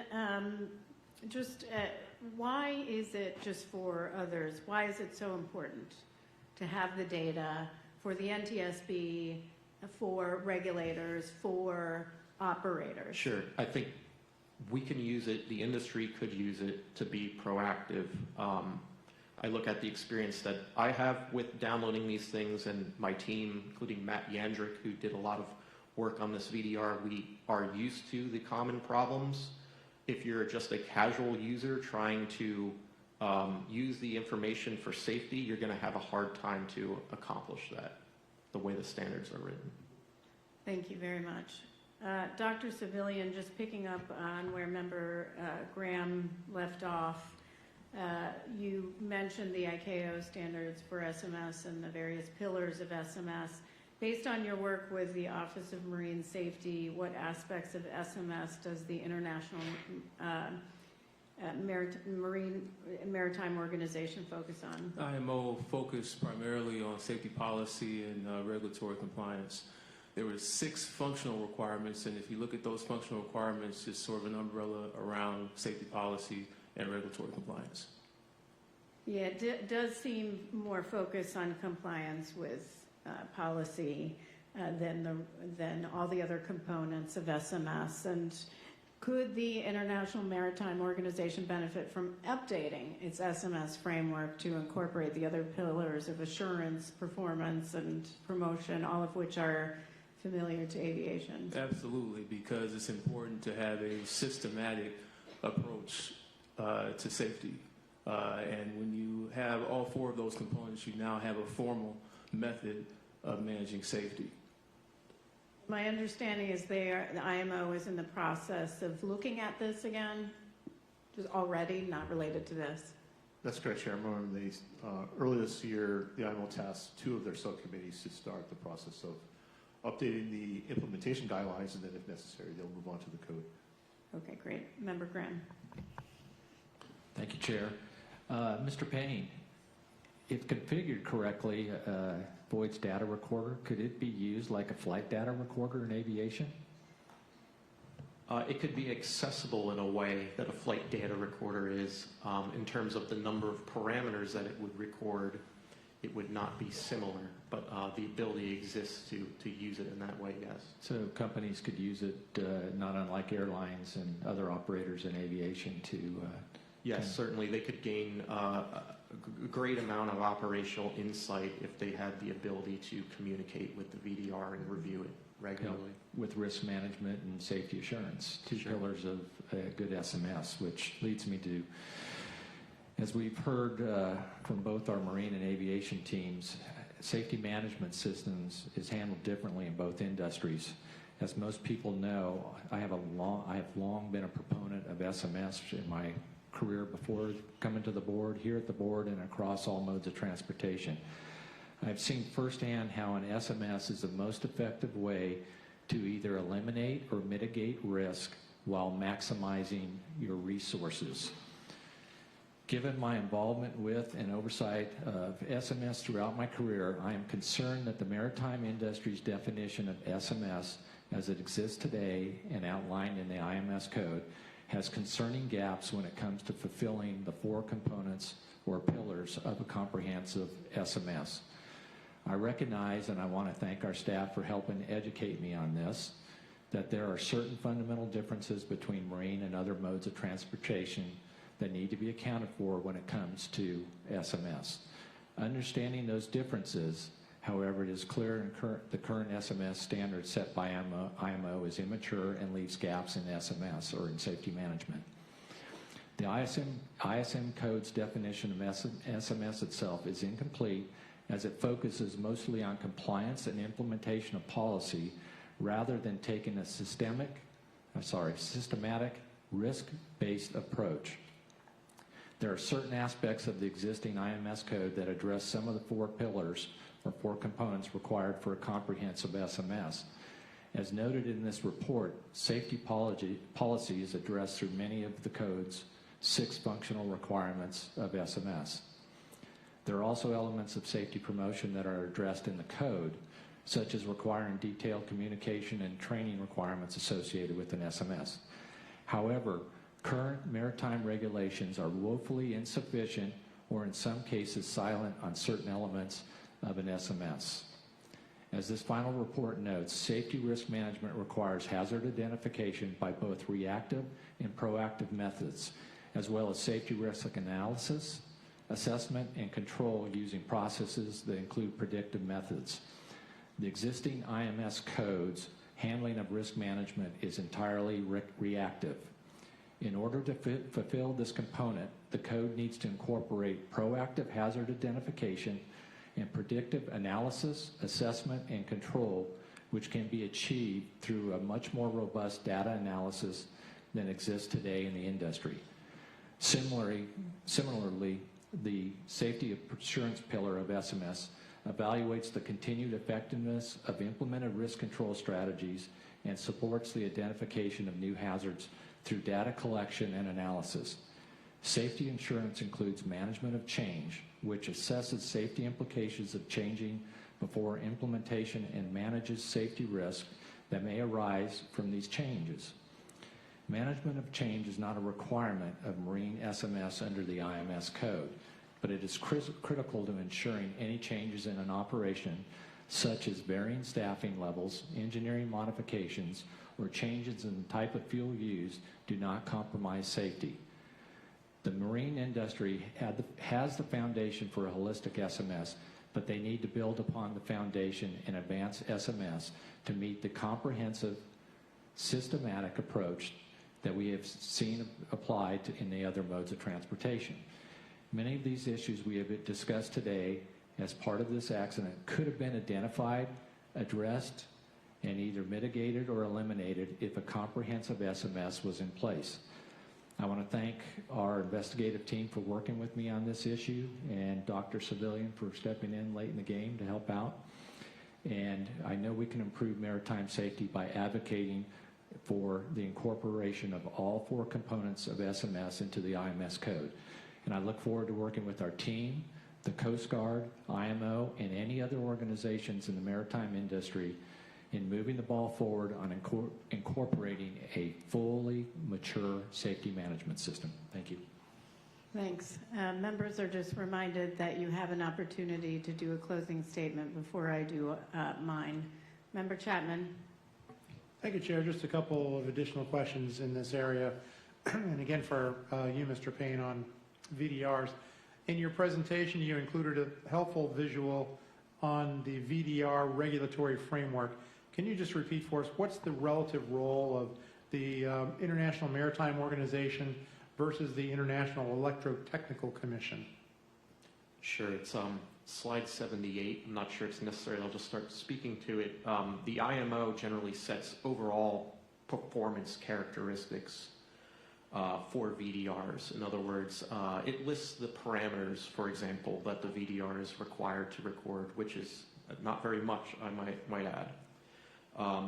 The Electrotechnical Commission, on the other hand, once it is determined on the IMO side how the VDR should generally behave and what it should record, if you are a company that sets out to build one, you would then reference the IEC's technical specifications. For example, what kind of microphone performance you would need, what kind of screenshots it should take of the radar screen, stuff like that. So these two kind of work in conjunction to set an overall standard. And as the graphic illustrates, the U.S. Coast Guard is the U.S. representative to the IMO, and the American National Standards Institute is the representative to the IEC, correct? That's correct. The draft report states that IMO standards do not require that a VDR record important communications between the bridge and the engine room.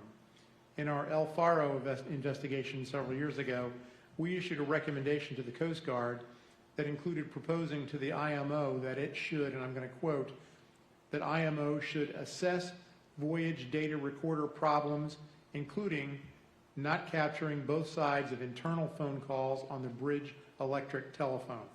Mr. Payne, did the Coast Guard respond to our recommendation? Yes, they did. Ultimately, that recommendation, I think, was determined to have an unacceptable response. The IMO did not implement any changes. Specifically for that recommendation, although it did contain that portion of the language you stated, it did also contain other elements we were asking for that I think overall were difficult to bring to the table at IMO as one, if that makes sense. But ultimately, the response was it was not acceptable, and if I've said that incorrectly, maybe Brandy, Mrs. Baldwin can correct me. So the bottom line here is that we're still in a situation where we're not recording both sides of internal phone calls, and that was a challenge in this investigation too, correct? Yeah, I'm bringing this forward in a way from the El Faro. In this particular investigation, there were at least 3 phone calls to the engine room from the bridge, albeit quick phone calls, because the nature of the casualty happened very quickly.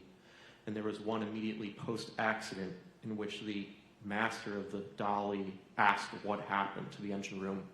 I think holistically, the marine industry, we have bridge officers and we have engineers. The engineers are as critical as the bridge team in operating a ship.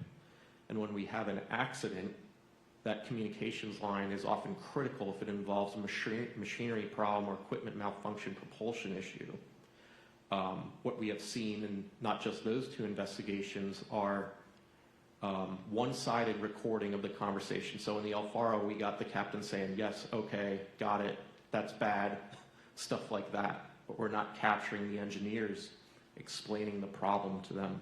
I don't necessarily think that's what happened in the Dali, but the master did call the engine room to ask for 3 status updates, as well as the second officer. Yeah, and having both sides of that conversation would be helpful under any circumstances. Yes, absolutely. It's part of the operation of the vessel.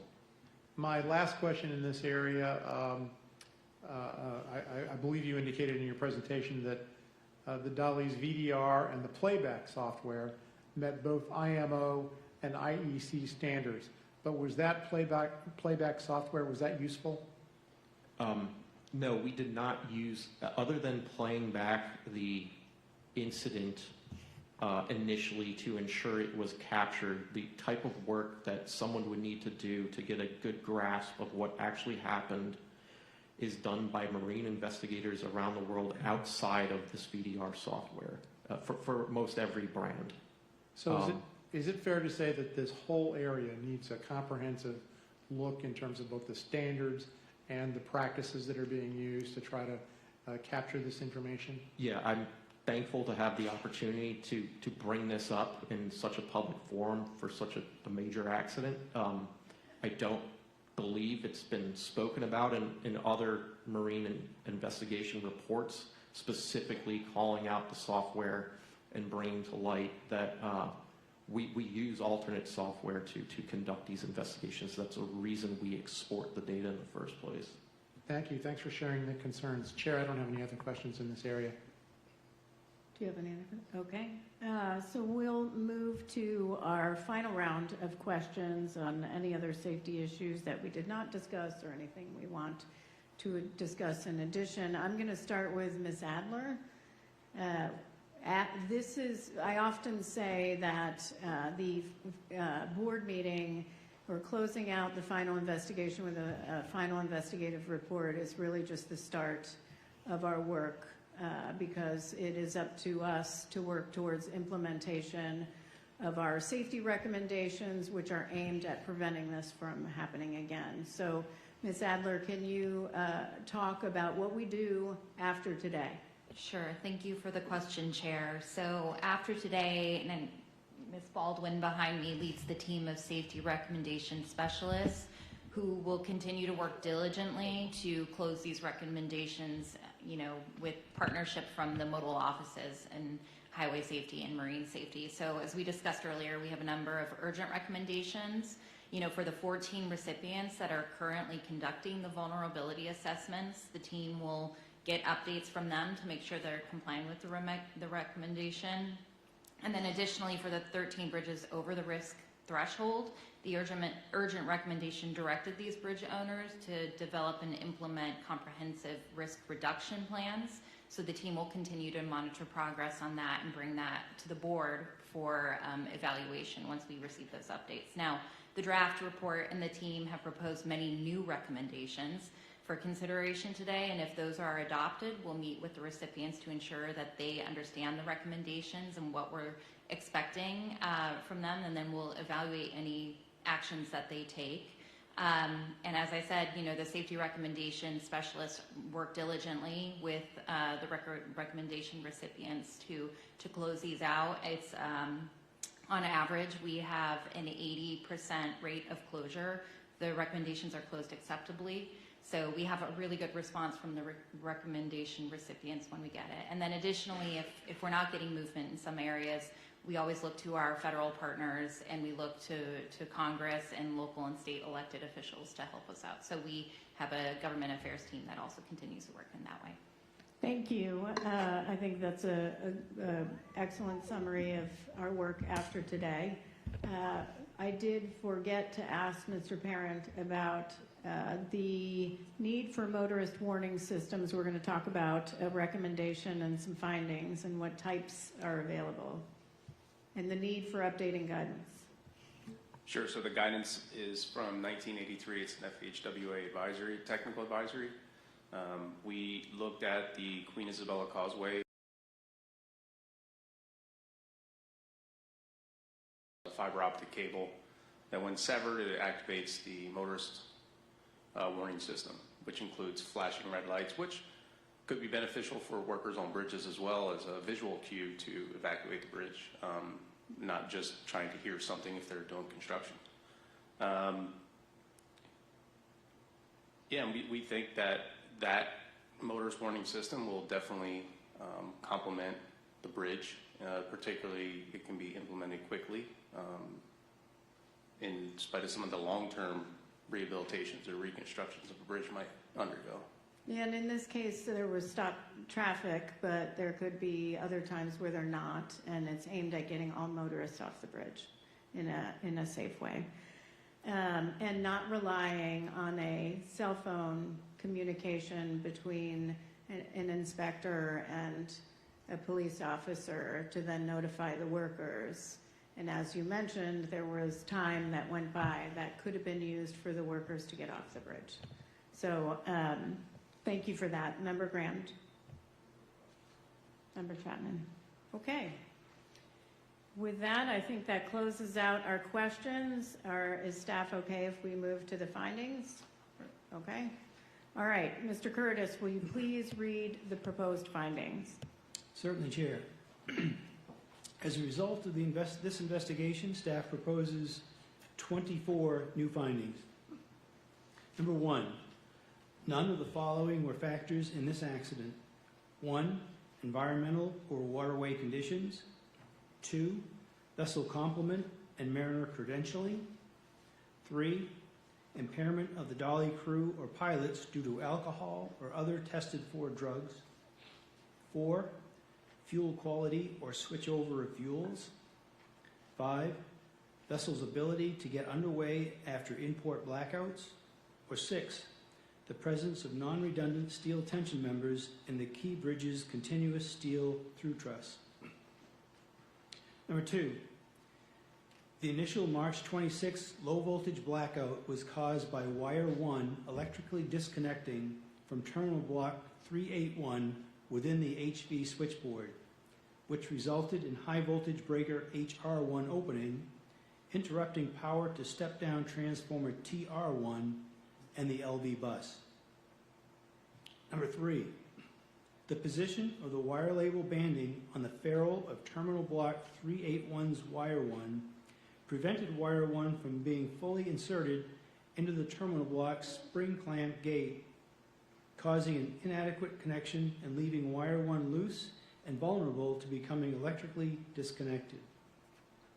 Number 4, if infrared thermal imaging had been used to inspect wire connections within the HV switchboard before the accident as part of the Dali's preventative maintenance program, the loose signal wire may have been identified. Number 5, the loss of power to the low voltage bus led to a loss of lighting and machinery, including the main engine cooling water pump and the steering gear pumps, which resulted in a loss of propulsion and steering. Number 6, the as-built configuration of the Dali's main engine to automatically shut down due to low cooling water pressure met classifications standards at the time the vessel was constructed. However, it endangered the vessel because it prevented the main engine from being available following the initial underway blackout, thus reducing the vessel's maneuverability. Number 7, the engineering crew's initial response to restoring low voltage LV power after the first underway blackout was timely. Number 8, the second underway blackout on March 26 and the second in-port blackout on March 25, during which both the high and low voltage buses lost power, were caused by insufficient fuel pressure to online diesel generators, resulting from the inability of the flushing pump to automatically restart following a loss of power. Number 9, the crew's operation of the flushing pump as the service pump for online diesel generators was inappropriate because the necessary fuel pressure for diesel generator 3 and diesel generator 4 would not be automatically reestablished after a blackout per the fuel system's design. Synergy's operational oversight was inadequate because it did not discontinue crew's ongoing use of the flushing pump, diesel generators aboard the Dali, and at least one other vessel. Number 11, keeping the high voltage HV breakers control modes set to automatic rather than manual would not have prevented either underway blackout, but it would have shortened the duration of the initial underway blackout from 58 seconds to 10 seconds, providing more time for the crew to attempt to recover critical systems such as propulsion as the vessel approached the key bridge. Number 12, it is likely that the emergency diesel generator's failure to connect and power the emergency switchboard within 45 seconds, as required by International Maritime Organization regulations, was due to the radiator damper actuator's limit switch not indicating open in the required time due to unknown circumstances. Number 13, The actions of the pilots and the bridge team in response to the emergency were executed in a timely manner, but the vessel's loss of propulsion close to the key bridge rendered their actions ineffective. Number 14, the pilots, the pilot dispatchers, and the Maryland Transportation Authority's quick actions to stop bridge traffic prevented a greater loss of life from the bridge collapse. Number 15, in lieu of police officers or highway workers charged with traffic control and capable of quickly stopping traffic, a motorist warning system designed to warn and stop motorists from entering onto a bridge is a possible countermeasure that can be quickly implemented to save lives and may be a component of an effective bridge protection strategy. Number 16, owners of bridges over navigable waterways frequented by ocean-going vessels would benefit from updated guidance on motorist warning systems, including incorporation of hazard alert and sensing technologies capable of detecting errant vessels and bridge movements that would indicate a need for bridge closure and systems that would both warn and prevent motorists from entering a bridge once a threat is detected. Number 17, had the inspector and highway workers been notified of the Dali's emergency situation about the same time the Maryland Transportation Authority police officers at each end of the bridge were told to block vehicular traffic, the highway workers may have had sufficient time to drive to a portion of the bridge that did not collapse. Number 18, effective and immediate communication to evacuate the bridge during an emergency is critical to ensuring the safety of bridge workers. Number 19, while the requirements of the International Safety Management Code include some elements of a comprehensive, proactive safety management system, the code does not fully encompass all four critical components of safety policy, safety risk management, safety assurance, and safety promotion. Number 20, the lack of recording of parametric information by the voyage data recorder during a power loss can inhibit proactive monitoring of these data by organizations and adversely impact an accident investigation. Number 21, audio information from both sides of the Dali's electric telephone was not recorded during the accident, which prevented the National Transportation Safety Board from hearing the engine room's responses to the accident. Number 22, the monaural audio configuration of the Dali's Japan Radio Company Limited Brand JCY 1900 voyage data recorder system, which mixed multiple microphones into shared channels, significantly impaired the National Transportation Safety Board's ability to isolate and analyze critical bridge conversations, distinct voices, and sounds from the alarms and background noise, thereby reducing the recording's intelligibility and limiting the effectiveness of audio enhancement tools. Number 23, although the Dali's Japan Radio Company Limited Brand JCY 1900 voyage data recorder complied with International Maritime Organization and International Electrotechnical Commission standards, significant deficiencies in data accessibilities, audio usability, and playback software functionality revealed a critical disconnect between published technical standards and practical investigation and organizational needs to identify safety issues and solutions, and for operators and regulators to ensure safety. Number 24, increasingly larger cargo vessels, such as the Dali, pose increased risks and challenges to maritime safety due to their reduced maneuverability in proximity to existing port and waterway infrastructure that was not designed to accommodate vessels of such size. Additionally, this report contains the following three findings previously issued by the National Transportation Safety Board in March of this year in its report titled Safeguarding Bridges from Vessel Strikes, Need for Vulnerability Assessment and Risk Reduction Strategies. Number 1, had the Maryland Transportation Authority, MDTA, conducted a vulnerability assessment of the Francis Scott Key Bridge based on recent vessel traffic as recommended by the 1991 and 2009 American Association of State Highway and Transportation Officials, AASHTO, guide specifications, the MDTA would have been aware that this critical essential bridge was above the AASHTO threshold of risk for catastrophic collapse from a vessel collision when the Dali collision occurred. Number two, had the Maryland Transportation Authority, MDTA, conducted a vulnerability assessment of the Francis Scott Key Bridge using the American Association of State Highway and Transportation Officials Method 2 Vulnerability Assessment Calculation, the MDTA would have had information to proactively identify strategies to reduce the risk of a collapse and loss of lives associated with a vessel collision with the bridge. And number three, the 30 owners of 68 bridges over navigable waterways frequented by ocean-going vessels are likely unaware of their bridge's risk of catastrophic collapse from a vessel collision and the potential need to implement countermeasures to reduce the bridge's vulnerability. Chair. Thank you, Mr. Curtis. I am aware of at least one amendment, and so I'll recognize Member Graham. Thank you, Chair.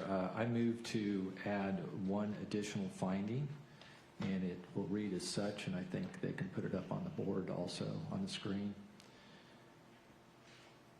The new finding I propose states, as cargo vessel designs continue to evolve with the latest available standards and technology, increased redundancy to maintain critical systems, such as the main engine and steering, can mitigate risk in restricted waters.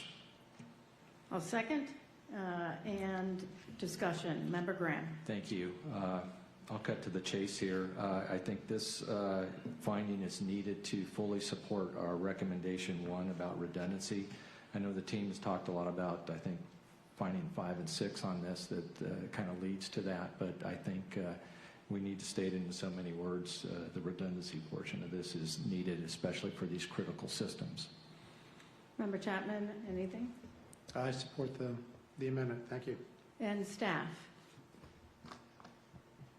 Staff supports the amendment. Great. We will go to council to tally the vote. Thanks, Chair. Board, if in favor of adding the new finding proposed by Member Graham, say aye. If opposed, say nay. Also, for this meeting, Member Inman has provided his proxy to Member Graham. So, Member Graham, please enter Member Inman's vote when I call Member Inman by proxy. Member Graham. Aye. Member Chapman. Aye. Member Inman by proxy. Aye. And Chair. Aye. All right, Chair, all in favor. Thank you. Other amendments to the findings? Okay, so is there a motion to adopt? So moved. Is there a second? Second. All right, the motion to adopt the findings as amended. We will go to a roll call vote. And again, we are voting on the new findings, not the previously issued findings that were part of the urgent recommendation report. Mr. McMurray. Correct, Chair, including the additional finding that was just added. Yes. Board, this is a vote on adopting the findings as amended. Please say aye or nay. Member Graham? Aye. Member Chapman? Aye. Member Inman by proxy? Aye. And Chair? Aye. All right, Chair, all in favor. Thank you. Mr. Curtis, will you please read the proposed probable cause? Staff proposes the following probable cause.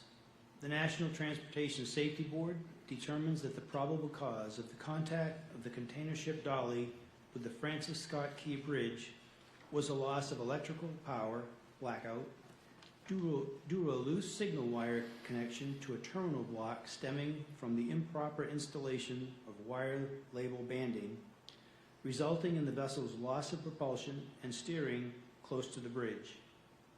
Contributing to the collapse of the Key Bridge and the loss of life was the lack of countermeasures to reduce the bridge's vulnerability to collapse due to impact by ocean-going vessels, which could have been implemented if a vulnerability assessment had been conducted by the Maryland Transportation Authority, as recommended by the American Association of State Highway and Transportation Officials. Also contributing to the loss of life was the lack of effective and immediate communications to notify the highway workers to evacuate the bridge. Chair. Thank you. And Member Graham has an amendment. I'll recognize Member Graham. Thank you, Chair. I move to amend the probable cause to add a additional contributing. This would start, I won't read the whole thing, but I'll start at the end of the first sentence where it says close to the bridge, period. I would like to add, contributing to the crew's inability to recover propulsion from the loss of electrical power was the limited time available due to the Dali's proximity to the bridge, period. And then the other contributing would start after that. Thank you very much. Is there a second? Second for the purpose of discussion. Great. Recognizing Member Graham for the start of the discussion. Thank you, Chair.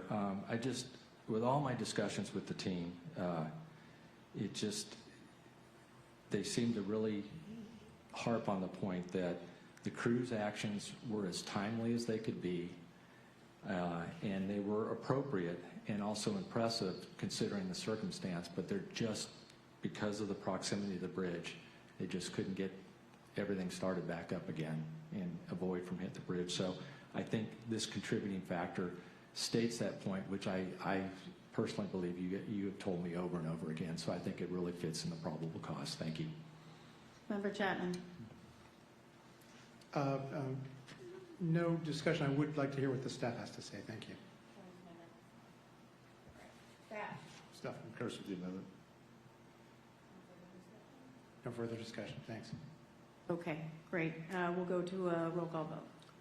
All right, this is a vote in favor of the amendment to the probable cause proposed by Member Graham. Member Graham. Aye. Member Chapman.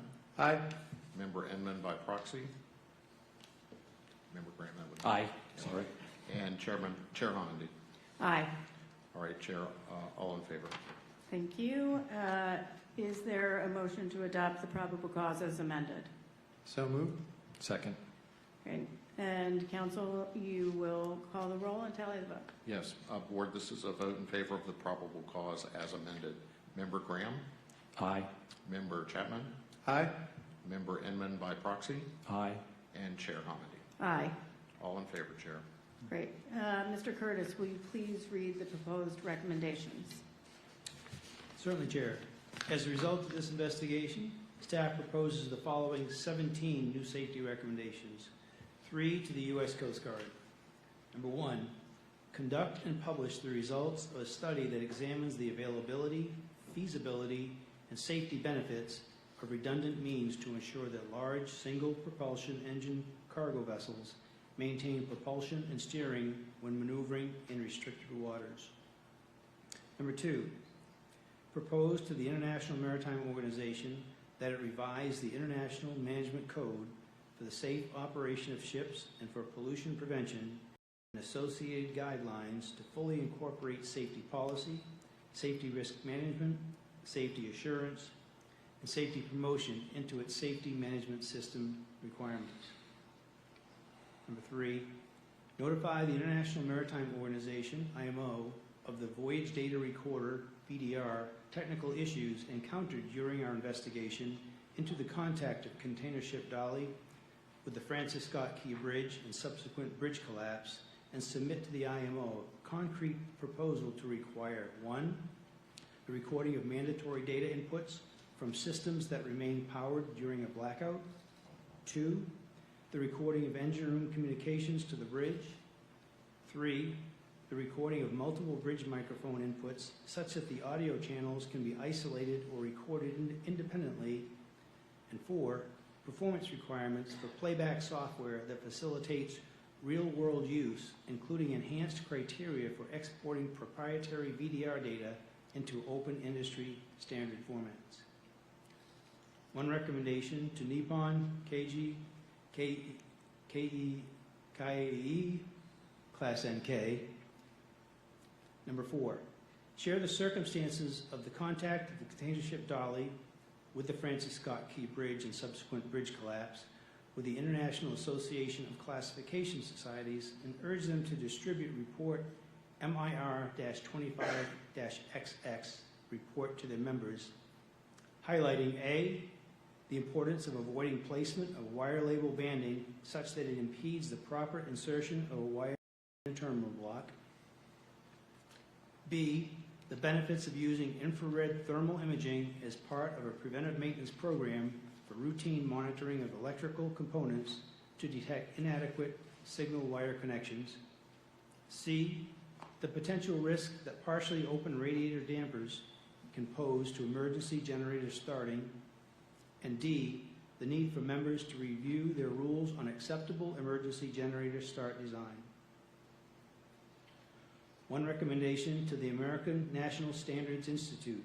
Number 5, proposed to the International Electrotechnical Commission Technical Committee 80 to revise IEC 61996-1, Edition 2 to require 1, the recording of mandatory data inputs from systems that remain powered during a blackout. 2, the recording of engine room communications to the bridge. 3, the recording of multiple bridge microphone inputs such that the audio channels can be isolated or recorded independently.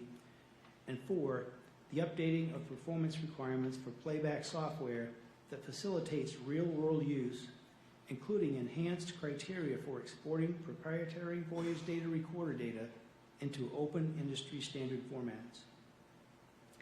One recommendation to the American National Standards Institute Accredited Standards Committee on Safety in Construction and Demolitions Operations, A10.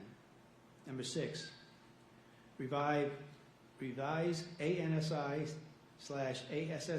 A10.47 Work Zone Safety for Roadway Construction to include an effective and immediate means of emergency communications to alert workers performing roadway work on bridges over navigable waterways, which should consider the presence of law enforcement for traffic control. One recommendation to the Harbor Safety Committee National Steering Team, number 7, share with harbor safety committees nationwide the circumstances of the contact of the container ship Dali with the Francis Scott Key Bridge and subsequent bridge collapse, highlighting the importance of having a procedure, including immediately available emergency contact information for pilots to initiate contact with shoreside support in an emergency requiring shoreside action to ensure timely and efficient action by first responders and port stakeholders. One recommendation to HD Hyundai Heavy Industries, number 8, incorporate proper wire label banding installation methods into your electrical department's standard operating procedures to ensure that wire label banding installed on a wire does not impede the proper insertion of the wire into a terminal block. 5 recommendations to Synergy Marine Group Private Limited. Number 9, with Classification Society approval, implement into your preventive maintenance program and safety management system the use of infrared thermal imaging for routine monitoring of electrical components, including the means to detect inadequate signal wire connections. Number 10, identify ships you operate that are equipped with a Hyundai MAN B&W 9S90ME C9.2 engine and ensure that they are not configured to automatically shut down due to low cooling water pressure. Number 11, develop, implement, and monitor for compliance and effectiveness a safety management system policy and procedure to ensure that vessel crews are using the fuel oil service pumps as designed for the diesel generator fuel supply systems installed on board your vessels.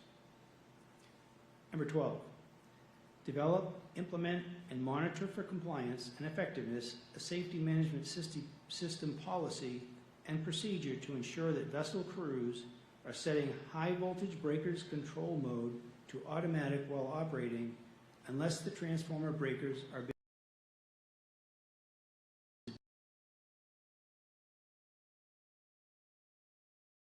ships you operate with similar arrangements to the Dali and notify crews of those vessels that partially open radiator dampers can delay or prevent the emergency diesel generator from starting automatically.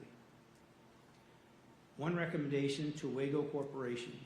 Number 14, add a warning in your product data sheet accompanying Wago Terminal Block 281-681 model, as well as any other terminal block models or similar products that incorporate wire label banding you manufacture, to explain that improperly placed wire label banding can impede the proper insertion of a wire into a terminal block. One recommendation to the California Department of Transportation, the Golden Gate Bridge Highway and Transportation District, the U.S. Army Corps of Engineers, the Skyway Concession, the Louisiana Department of Transportation and Development, the Maryland Transportation Authority, the Mackinac Bridge Authority, the New Hampshire Department of Transportation, the Delaware River Port Authority, the New Jersey Turnpike Authority, the New York State Bridge Authority, the Ogdensburg Bridge and Port Authority, the Seaway International Bridge Corporation, the Thousand Islands Bridge Authority, the Ohio Department of Transportation, the Oregon Department of Transportation, the Rhode Island Turnpike and Bridge Authority, the Texas Department of Transportation, the Washington State Department of Transportation, and the Wisconsin Department of Transportation. Number 15, as part of your short-term bridge risk reduction and mitigation strategies to protect the traveling public, evaluate the need for, and if appropriate, incorporate motorist warning systems capable of activating when a threat is identified and immediately warn and stop motorists from entering onto the bridge. One recommendation to the American Association of State Highway and Transportation Officials. Number 16, update your guide specifications and commentary for vessel collision design of highway bridges to include guidance in the selection of motorist warning systems. Evaluated changes should include Federal Highway Administration research on hazard alert and sensing technologies capable of detecting errant vessels and bridge movements that would indicate a need for bridge closure and would both warn and prevent motorists from entering a bridge once a threat is detected. And one recommendation to the Federal Highway Administration, number 17. Research hazard alert and sensing technologies capable of detecting errant vessels and bridge movements that would indicate a need for bridge closure and would both warn and prevent motorists from entering a bridge once a threat is detected. Provide the results of your research to the American Association of State Highway and Transportation Officials. Additionally, this report contains the following 4 urgent safety recommendations previously issued by the National Transportation Safety Board in March of this year in its report titled Safeguarding Bridges from Vessel Strikes, Need for Vulnerability Assessment and Risk Reduction Strategies. One recommendation to the Federal Highway Administration.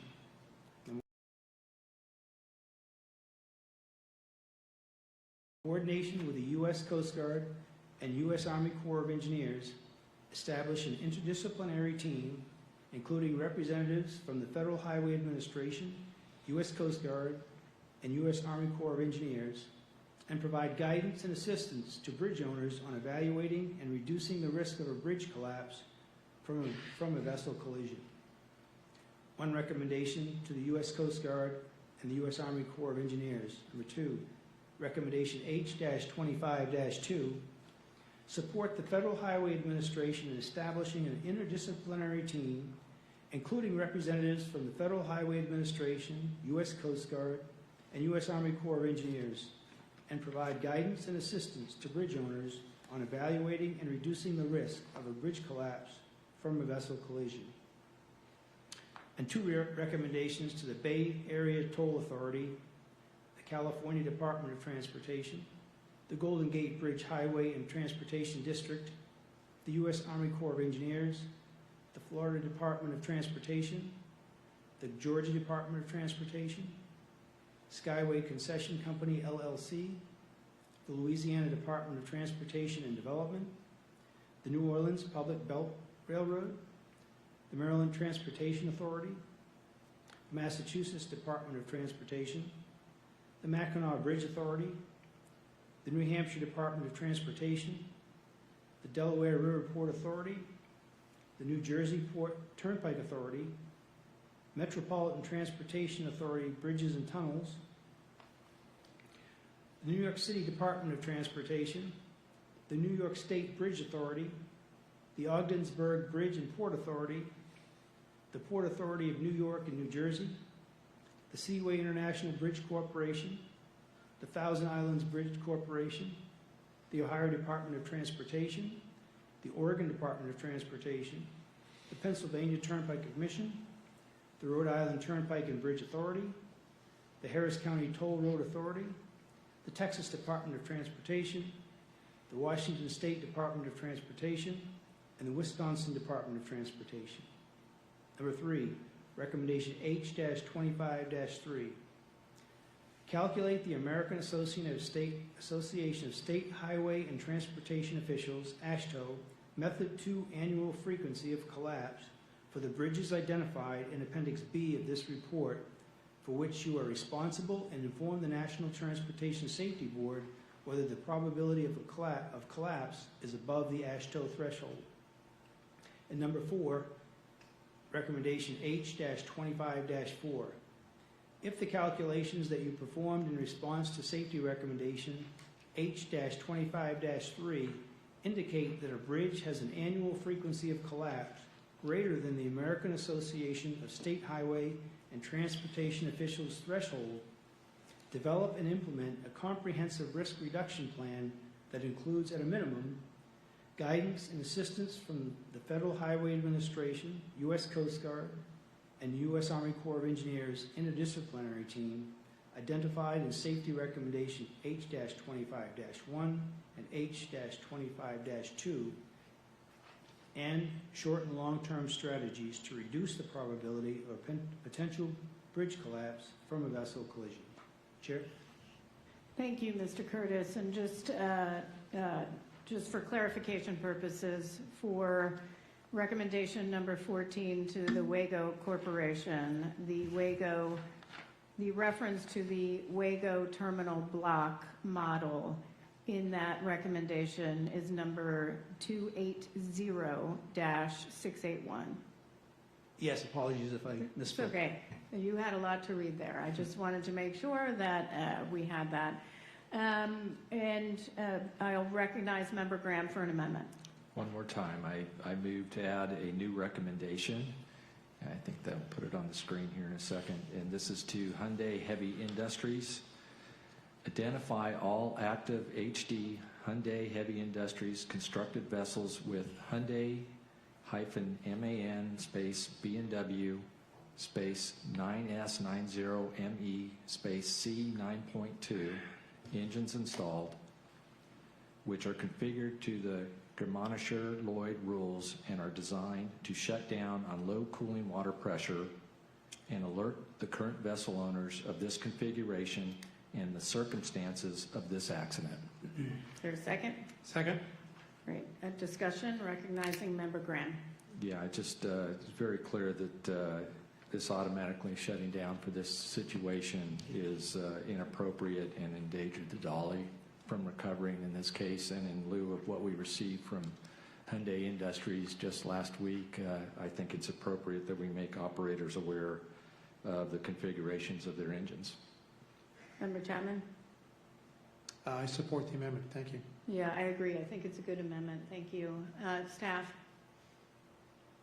Staff concurs with this amendment. Great. Thank you, staff. Thank you. Mr. McMurray? All right, Board, this is a vote in favor of the new recommendation proposed by Member Graham. Member Graham? Aye. Member Chapman? Aye. Member Inman by proxy? Aye. And Chair Hamady? Aye. All in favor, Chair. Great. Are there any other amendments? No?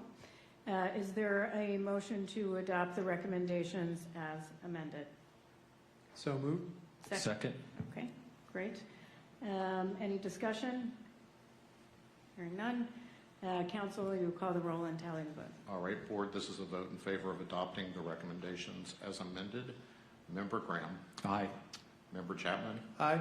Member Inman by proxy? Aye. And Chair Hamady? Aye. All in favor? Thank you. Are there any amendments to the report? No. I have just one clarification of staff. I just want to make sure. I believe it's just editorial, but while we're on the report, I just want to make sure. If you can turn to Roman numeral page 55.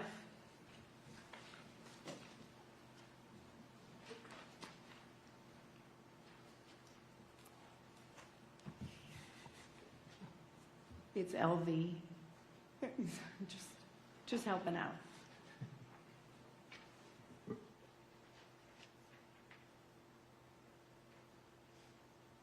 Okay, lines 1 and 2. After systems, will there be a period there? And are we striking with consideration of cost and other asset management principles?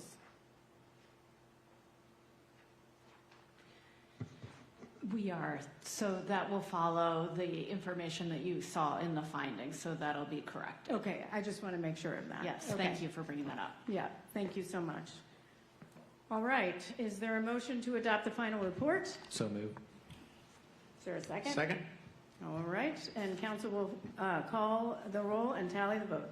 All right, board, if in favor of the report as presented, Member Graham. Aye. Member Chapman. Aye. Member Inman, by proxy. Aye. And Chair Hamady. Aye. All in favor. All right, does any member wish to reserve the right to file a concurring or dissenting statement? I know that Member Inman does. And Member Graham? All right. So Member Inman and Member Graham have reserved the right to file a concurring or dissenting statement to be appended to the report. Are there any final remarks from board members before I close?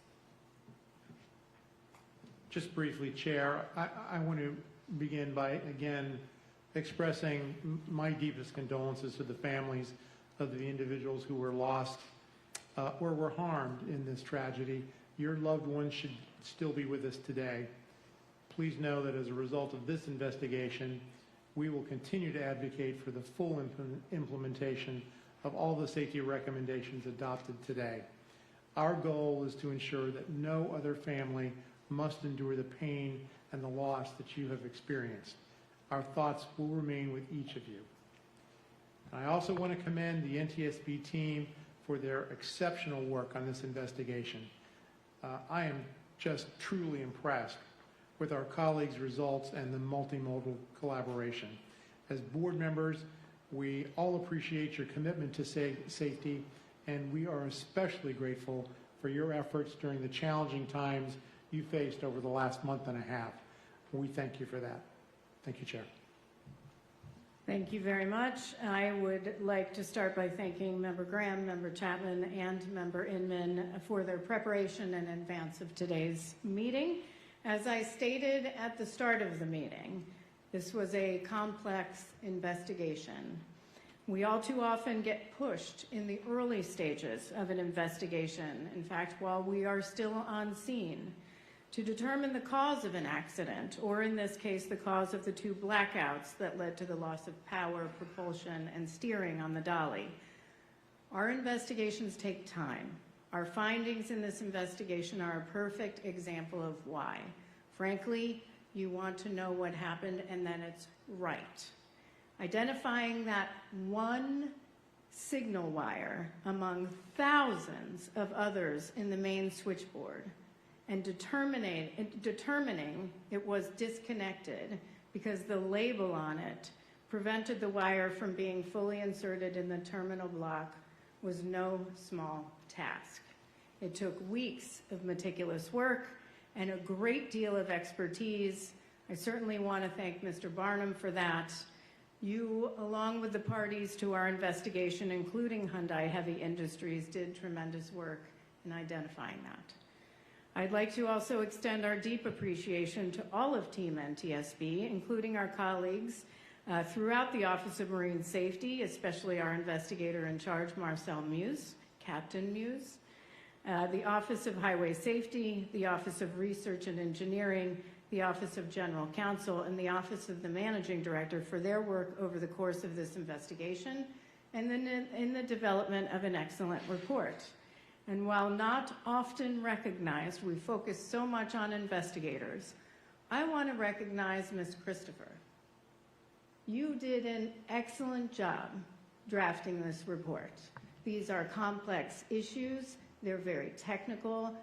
When people read it, I think they're going to understand it. You were there on scene, working with everyone to make sure what you were putting together reflected what the investigators were finding, and I want to thank you for your excellent work. That was no small task, so great job. I also want to express our appreciation to our colleagues in the following offices for their vital support of our meeting, which is the Office of the Chief Information Officer, the Investigative Support Division, Support Services Division, and the Office of Safety Recommendations and Communications for its diligent work and advocacy to improve safety. When acted upon, the recommendations we've issued today will save lives. Thank you also to the following organizations for their collaboration with us on scene and their role as parties to our investigation: the Association of Maryland Pilots, the Federal Highway Administration, Grace Ocean Private Limited, the vessel's owner, Hyundai Heavy Industries, the manufacturer of the vessel, Nippon Kaiji Kyokai, the vessel's classification society, the Maritime and Port Authority of Singapore, the Maryland Transportation Authority, Synergy Marine, the vessel's operator, and the United States Coast Guard. Parties are technical experts that help us gather and develop the facts around the investigation, and as I mentioned earlier, they are not part of the analysis or development of the findings, probable cause, or safety recommendations, but they are absolutely critical to helping us obtain information we need to carry out our vital safety mission. I'd also like to thank Maersk and the Port of Newark for accommodating my visit and Mr. Barnum's visit to the Sirach, one of Dali's sister ships, just a few weeks ago. I thought that was extremely helpful. Finally, we look forward to working with all the organizations that were previously listed when we went through the recommendations to implement our recommendations. We will also continue working with the organizations we listed on implementation of our urgent safety recommendations. With that, I'd like to once again offer our sincerest sympathies to those who lost loved ones in this terrible tragedy and those who were injured. Please know that our hearts are with you as we work diligently over the next several days, weeks, months, and years to make sure our safety recommendations are implemented and to ensure that this never happens again. So another family never has to suffer the same pain that you all have suffered. We stand adjourned.